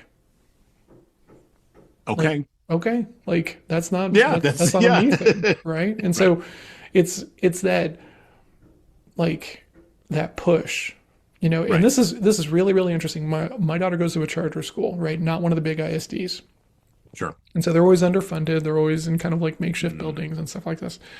yeah. And so for a choir concert, right? Her choir director goes to a church, and so he reaches out to the church, like, "Hey, could we do this thing at your space? Because it's really great, big acoustics, blah blah blah." And the church is like, "Yeah, of course." So we go in, and it was so funny because, like, I'm there for this performance of a high school choir, and in the background they've got these, like when you go to like an event or a trade show and everyone's got their little flags, right? Oh And yeah. now they make it really easy, right? Yes. You can stand on They one do. side of it and it puts up and you just like It's kick what's the up. Yeah. leg in. It's like the easiest version of a really bad tent. Yes. They have these things up there and it's their recruitment goals, right? Ah! Like, Oh, talking sorry. about our goal is to guide X, and I don't remember the numbers. I took a picture of it because I was so, like, astounded of like our goal is to bring X number of godless families to God, right? And there was a number on it, like, and Hmm. you and I both know the power of goals and the power of a Oh yeah. quant-driven goal and everything else like this. And so, like, of all the things you could be thinking about, this is the thing you want to put top of mind in the back of your sanctuary, that everybody comes forward into, not go help, not give back, not even like, hey, fund this program so we can send more people out and abroad. Bring people here so we can work our magic on them. Dude, I was Hmm. like I had to take the picture and send it to everybody else in this club that I'm in, because I was just like, oh my God, can you believe this? And now every one of my friends is just like, Hmm. oh man, that's a little rough. That's a little rough. Now, because I'm me and I've got a broad network, I also sent it to some people who were capital R. Like, what are your thoughts on Hmm. this? Right? They were all just fine. They were all just like, well, that's what they should be doing. That's what they should, like, I don't think that that's what you should be doing. I think you should be going out and, like, doing your works in line with your morals, values, philosophies, and thinking. But the minute your agenda becomes about you need to, like, sway other people to the, like I had a guy come So knock on gonna my door, right? And I yeah. was like, hey, did you not see the sign? There's a no soliciting sign. And he's like, I'm not selling anything. And I was like, I didn't ask for this, man. Right. Didn't ask for you to come knock on my door. Didn't ask for any of this thing at all. You were taking positive action to come knock on the door of a stranger because you Right. feel like this is important. Where does that Right. come from? Right. Right. And that's where I think it goes too far. When you have a recruitment goal, So I will say that, well, I will say that the other big R's haven't faced that kind of dynamic yet that you're talking about. what, with like So someone like that me who doesn't have a problem asking hard questions? no, no, no, no, no. Well, yes, that's part of it. Absolutely. That's the American part. No, no, absolutely that. But the dynamic of we will chase this number. So Islam doesn't say we will chase a number. They say we will get everybody eventually. Oh yeah, that's bad as well. Like, I'm That's not bad as for well. that. Right, right, right, right. What I'm saying is when you go from when you hit when true Islam hits America, the the barrier they're going to run up against, again, this is why I don't worry about it. The barrier they're going to run up against is folks like you that will be skeptical of the goal. Oh yeah. Uh-huh. Uh-huh. But then also they will run into the consumerist culture where that goal comes out of. And I don't know anything about this church that you're talking about. I don't want to presume anything on them. Sure.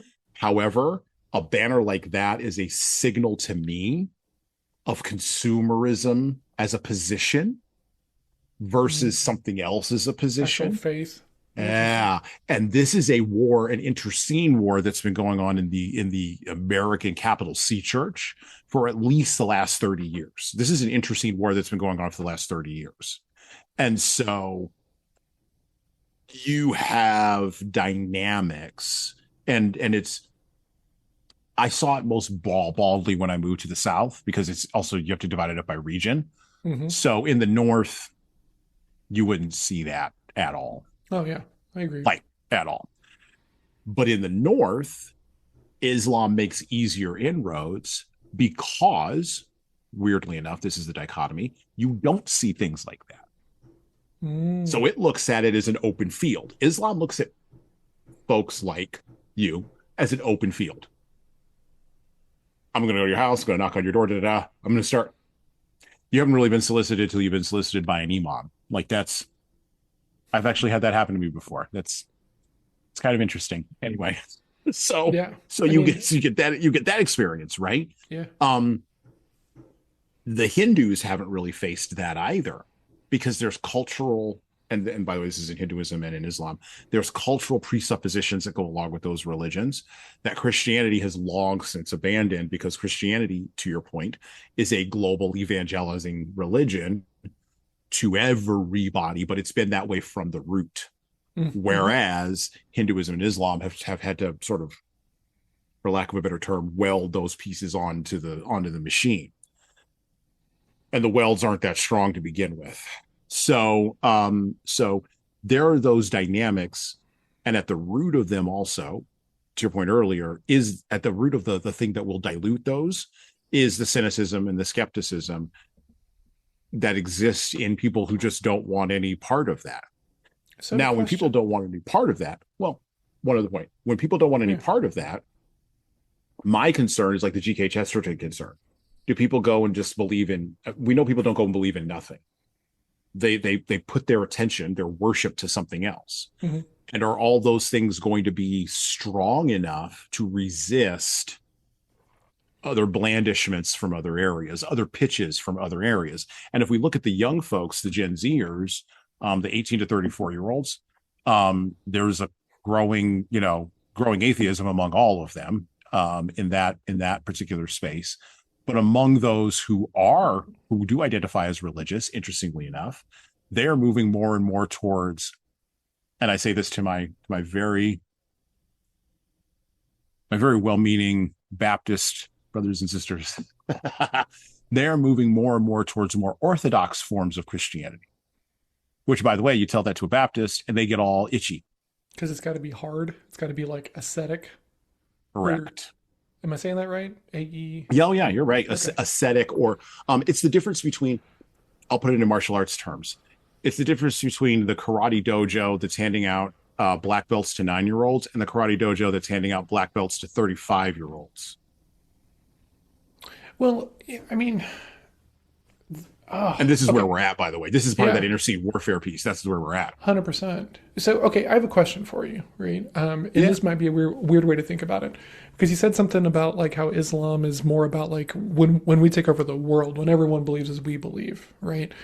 Do Yeah. you think, right? Because you also said this line that that's mostly about the fundamentalists, the over the top people. Okay, do you Yeah. think if when we look at the bucket of Christianity versus the bucket of Islam, do you think that there are more Mhm. fanatics that hold that idea in Islam than in Christianity? Like, do you think that the percentage of fanatical, no, you must believe, whether they're aware of it or not? Because there are some people out here who are just so awash with the idea that this is godly and good, and so Yeah. therefore, like it's absurd to think that you wouldn't want to do these things. Like Sure. that's another level of this, right? Do you Hmm. think that that percentage, not count, because obviously Islam is significantly huge? Do you think that that Yeah. percentage is more or less the same? Um, I think 20 years ago, I would have said, yes, it's more or less the same. Now I don't think so. And I don't think so because of things I see inside of the capital C church. So what are you? So you're not saying that they're the same, but you're not really saying what you are saying. What are you saying? Right. So what I'm saying is, without knowing the deep interior of Islam, right? I know some of the That's right. interior, but not the deep interior. Hmm. I can't say how many fanatics percentage wise there might be as a sample size. Hmm. However, I can say that the ones who get the most coverage are the fanatics, Well, that goes for everybody, right? And that TV goes for time. everybody. Yeah. TV time, right? Hmm. TV time, media time, whatever. Now I can compare media time there versus media time for capital C Christians, and those two things don't even match up. Not even Oh, close. oh, oh, oh, interesting. Okay, hold on a second. Hold on a second. Okay. So you're saying that, okay, okay, hold on a second. Because what I want you to pay attention to for just 1 second, Oh yeah, I'm listening. guys like Kenneth Copeland have their own Yeah, broadcast yeah. networks, I was waiting for you to right? bring him up. I was waiting for you to bring up Kenneth So Copeland. Go ahead. are Yeah. we really holding that in a like for like situation, or are we saying, well, we see a lot more about bad things on the news from his Mhm. is are we holding that with some discerning thoughts and opinions? So I will say this. There is a show on HBO I was just told about that satirizes Kenneth Copeland. Mm. And I was told about it from a person who goes to church every Sunday and is a Christian. Oh, interesting. And he thought it was hilarious. Okay. There's no such show that satirizes an imam in London because just like Salman Rushdie, you would have a problem.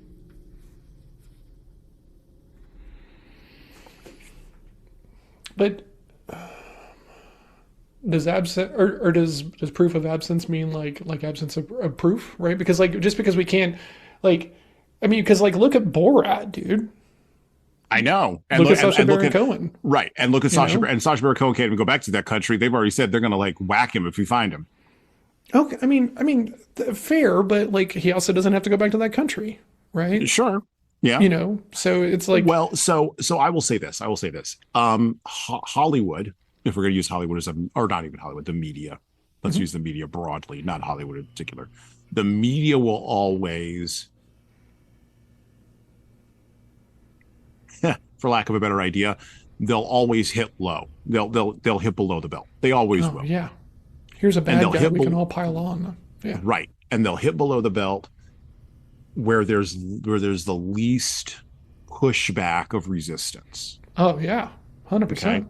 The smaller the sample, the more of a demon we can make them because they're not going to stand up to it. correct. So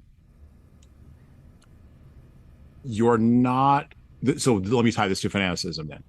The fanaticism that you see that gains the media attention, particularly in a European context, not an American context, because again, I want to separate these two contexts, right? So earlier I was talking about the West broadly. Now I want to talk about specifically America and specifically Europe. Okay. Okay. So in Europe, you see a lot of media reports about the results of fundamentalism because right now, the European continent is struggling with Islamic immigration from Islamic states.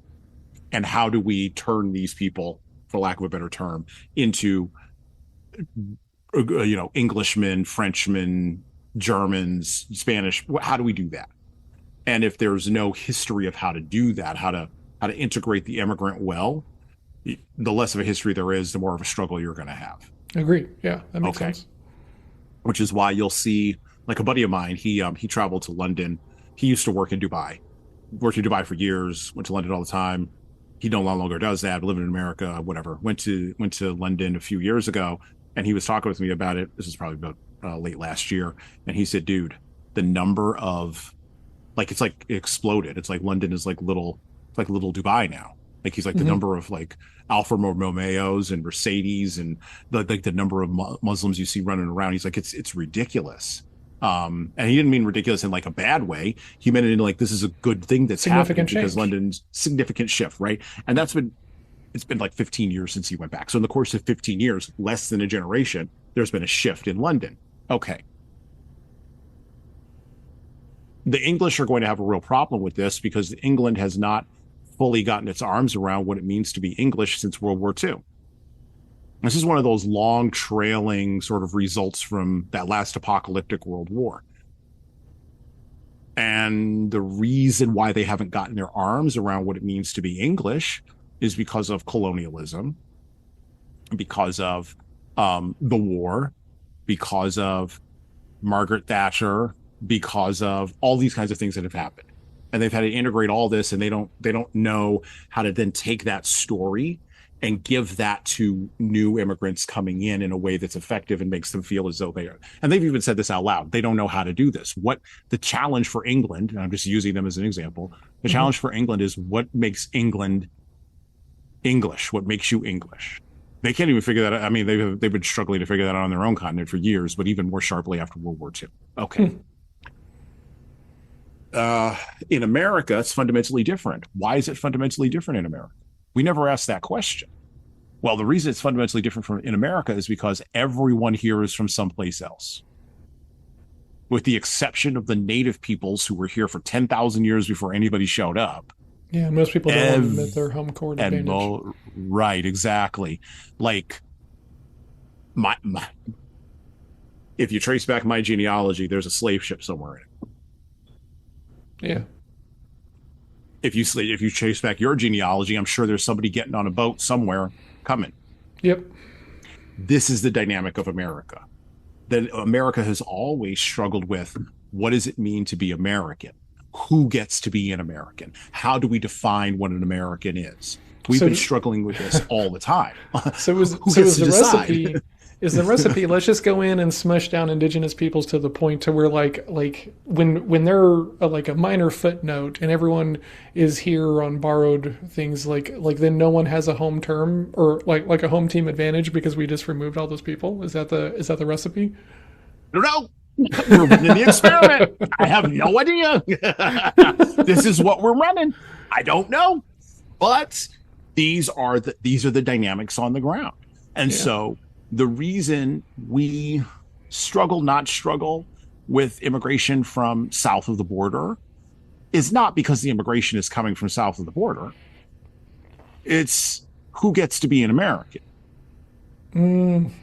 It's who gets to be an American. And so if you go and you look at the ethnicity of a lot of the ICE agents currently working to deport people, and we're not going to get into the policies, all of that, but they're just the act of actually happening. Most of those guys have Hispanic and Latin American and Mexican last names.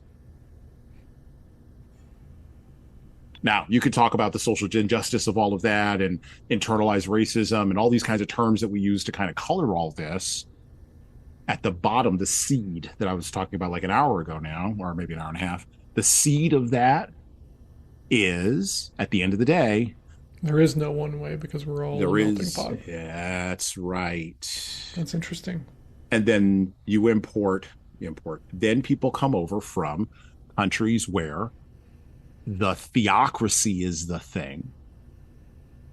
And it's been theocratic, not to put too fine a point on this, but it's been theocratic since Moses was in short pants. And they come here and they run up into all of this. And so on the one hand, this can be looked at as weakness, which is how a lot of it is looked at from other places, because it's just seen as division. But again, on the other side of every weakness is a strength. Yep. This is where the idea that diversity is our greatest strength, while mocked by people on the political right and while embraced by people on the political left, is actually a truth of reality of this thing we're running. I think. Now, to bring all the way back, because we've wandered away so far from Ben-Hur, let me say this for the book. Read the book Ben-Hur. You will get into all of this. This will, if you're a thinking person, this will activate you. Yes, there's a great chariot race in there. There's a great galley slave ship crash, which is kind of amazing. There's also the dynamic of the relationship between, which we didn't talk about at all today, between Ben-Hur and Masala, which is huge. I mean, that's the whole driver of the book, is the relationship between these two guys and the manipulations that other people want to do on them to serve their own ends, and also to serve themselves. And so everybody's manipulating everybody. It's actually really quite postmodern book. Everybody's manipulating everybody else for their own internal reasons. And then through all of this, and it only happens like 4 times, Jesus shows up 4 times. Yeah. and it's what's called a theophany. That's the religious term where God or a divine being basically peeks through reality and puts his thumb out and says, "Hey, I'm here," and then pulls back. That the term Mm, is called theophany. I mm, believe that Carl Jung didn't coin it. He actually picked that up from, I believe it was Augustine or Aquinas. Some of you will correct me. It was one of those Catholic writers back in the early church that coined that term. But it's this idea of a theophany where like God appears, goes, "Hey, I'm God. How about that?" And then just disappears from history again. So there's also that in Ben-Hur. That's just my quick pitch for Ben-Hur. Go read the book. yeah, Even it's a if you great don't book. believe anything, it's a great book. And you're hearing this And from a person who just admitted to being atheistic and kind of having non-meeting meetings on Sundays. So, like even he said it's a great book. well, So, I mean, there you go. the thing that I think is important for everyone to kind of think about is like one of the things that I do try to put a lot of thought and effort into is just our ability to change, right? Because Yeah. I think it's super easy to like be against change because of Mm-hmm. fear more than rhetoric or religion or anything else like this, right? And so what I think is very interesting is in that first back and forth between Ben-Hur and Masala is like just the appreciation that he's a different human, right? Because like as Mm-hmm. a human that has gone through things that have fundamentally changed me, right? Like in big or small, like if you go to college even for a semester and people around you don't, you're going to come back different. If you go join the military, you're going to come back different. If you decide to spend 15 years training in a martial art, you're going to be different. If you decide to read. And so what I really enjoyed about that book before he starts making terrible decisions around his status and his agendas and the limitation of other people was just like, they spent time away and doing their own paths, and that time away is going to kind of forge you a little bit. It's going to make certain things, the concept of trade-offs is like one of my least favorite, one of my favorite philosophies to talk about with people, but it's the one that gets misunderstood and misconstrued the most, right? But if you can't see that there's another way for the marble to roll, you're Right. probably a little too idealistic, right? You're probably a little Yep. too excited about your own thing. And whether that's religion or whether that's your business idea, like you got to be discerning, right? Because if you're not Mm-hmm. discerning, we're not going to be able to change anybody who is discerning, right? And this goes for religion or business or anything else like that. And so you got to know enough so that way you don't. And I think you'll like this. One of the things that I used to call this is like you can't come across as the feverish acolyte. Mm-hmm. You can't, right? Because you're just going to get written off as he's just another one of these dudes trying to be the messiah, right? Like Yeah. and everything else like that. You got to be able to speak with distinction. And so that part of it, I was like, oh, what a cool way to just kind of talk about how people grow apart and their experiences have a profound impact on them and everything. And then he starts doing like really bad, stupid, questionable stuff for his status and his wealth and everything. And I mean, that's where I can't go with anybody, right? But I was with my daughter a couple of this might have been last summer. We were walking around downtown Fort Worth, right? And there was an event going on, which always has protesters of various types, and there was some people there with some very, very, very vivid messaging around like abortion and stuff like this, right? And they were religious, right? And so my daughter read it, and it was pure, very hateful speech, right? And Okay. she says this thing, and she's like I can't believe that they're saying that, right? And it was super weird because like I have to come out of my thing of like, yeah, I can't believe it either. But it's like, hey, I don't believe that. But like I think it's important that they have the space to be able to say that because I want the space Yep. to be able to say the things that are important to me, you know, Yep. and trying to impress that upon, a 13-year-old that, you know, we need to give people space for their beliefs and their thoughts, even if they're not like ours, because you don't want anyone coming around trying to like limit your space. And that idea right there is key to this whole experiment in America that we're running. But we've gotten there over 250 years of hard arguments. We didn't wind up here because it was easy. We wound up here because it was hard. Mm-hmm.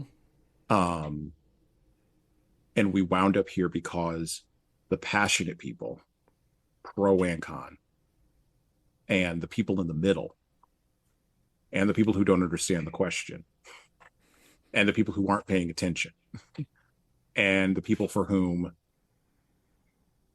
the whole entire issue, whatever the issue, capital I issue might be of the moment, is just not interesting to them because these other things over here are interesting.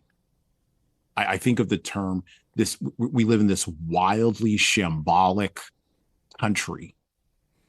Wildly shambolic. What does shambolic mean?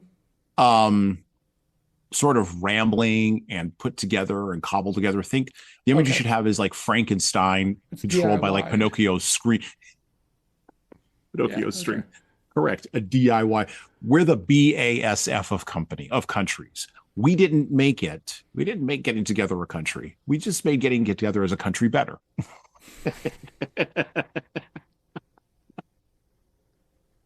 This is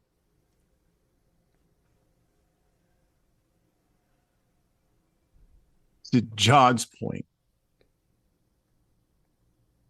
I am so glad I can live in this country.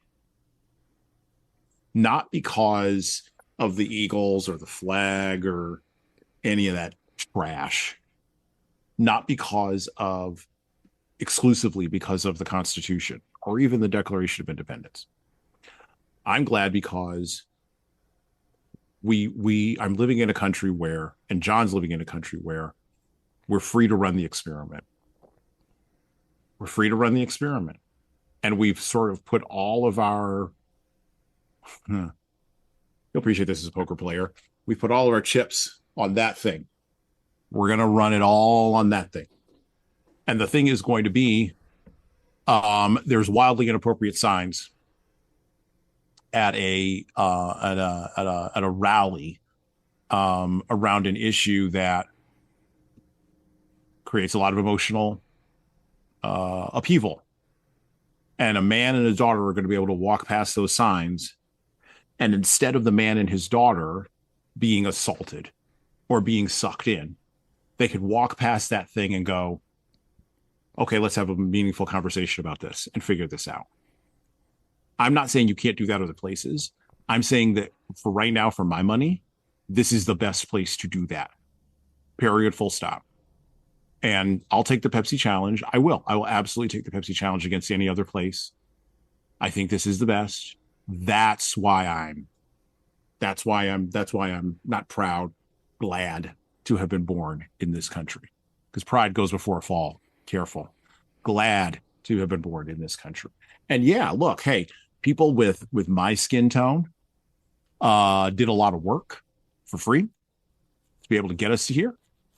But so quite frankly, did a lot of people with John's skin tone. They did a lot of work to get us here. They did. Whether that work was easy or hard, that's a different thing altogether. Whether that work was paid for or unpaid, that's a different thing altogether. We did the work. And the work is not just in the fields. The work is in the conversations, and the work is in the relationships, and the work is in the communities, and the work is in the neighborhoods. And that is the kind of work that's going to take us, if we are so blessed, for the next 25 years, or maybe even for the next 50 years.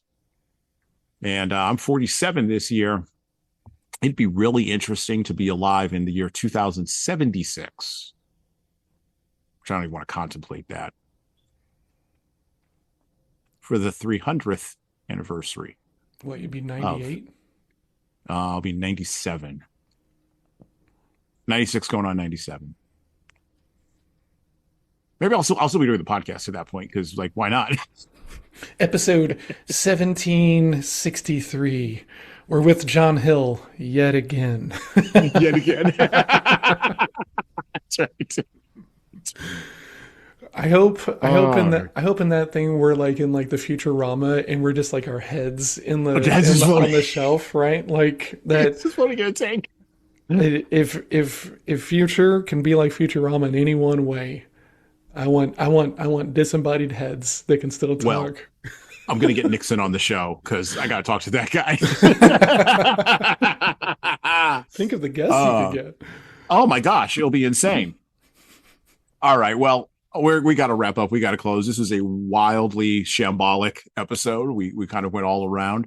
But pick up a copy of Ben-Hur by Lew Wallace. By the way, didn't even get to talk about Lew Wallace. He was born 1827 and died in 1905. And he was a lot of things. He was a governor of governor New Mexico. of New Mexico. That's wild. Yep. Yep. Yeah. He was involved in the American Civil War. He was an ambassador to the Ottoman Empire under Chester A. Arthur. The man lived a romantic life, and all of that shows up. He did writing as a way to relieve his stress and his anxiety. Yep. By the way, that's a pitch for writers too. Writing can help you when you're just wildly all over the place, and he was. I mean, but like going all the way back, because you said that one of your first episodes was Marcus Aurelius. Mm-hmm. He wasn't ever intending to publish any of that stuff. They were his journals. Yep. That he wrote in for his own solace. Just for writers, in my opinion, if you're going through anything, grab a journal and start getting the ideas out of your head. Amen. Absolutely. I recommend writing for every leader as a pleasure house for your soul. It's a gym. All right. With that, well, once again, thank you, John. And with that, well, we're out.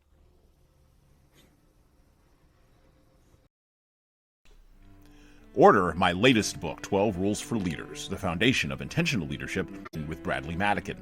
This book offers insights, ideas, and presents a framework for addressing the most pressing challenges in the postmodern leadership landscape we are navigating today. Pick up the paperback, hardcover, or ebook everywhere you buy books, and leave a review on Amazon. And thanks.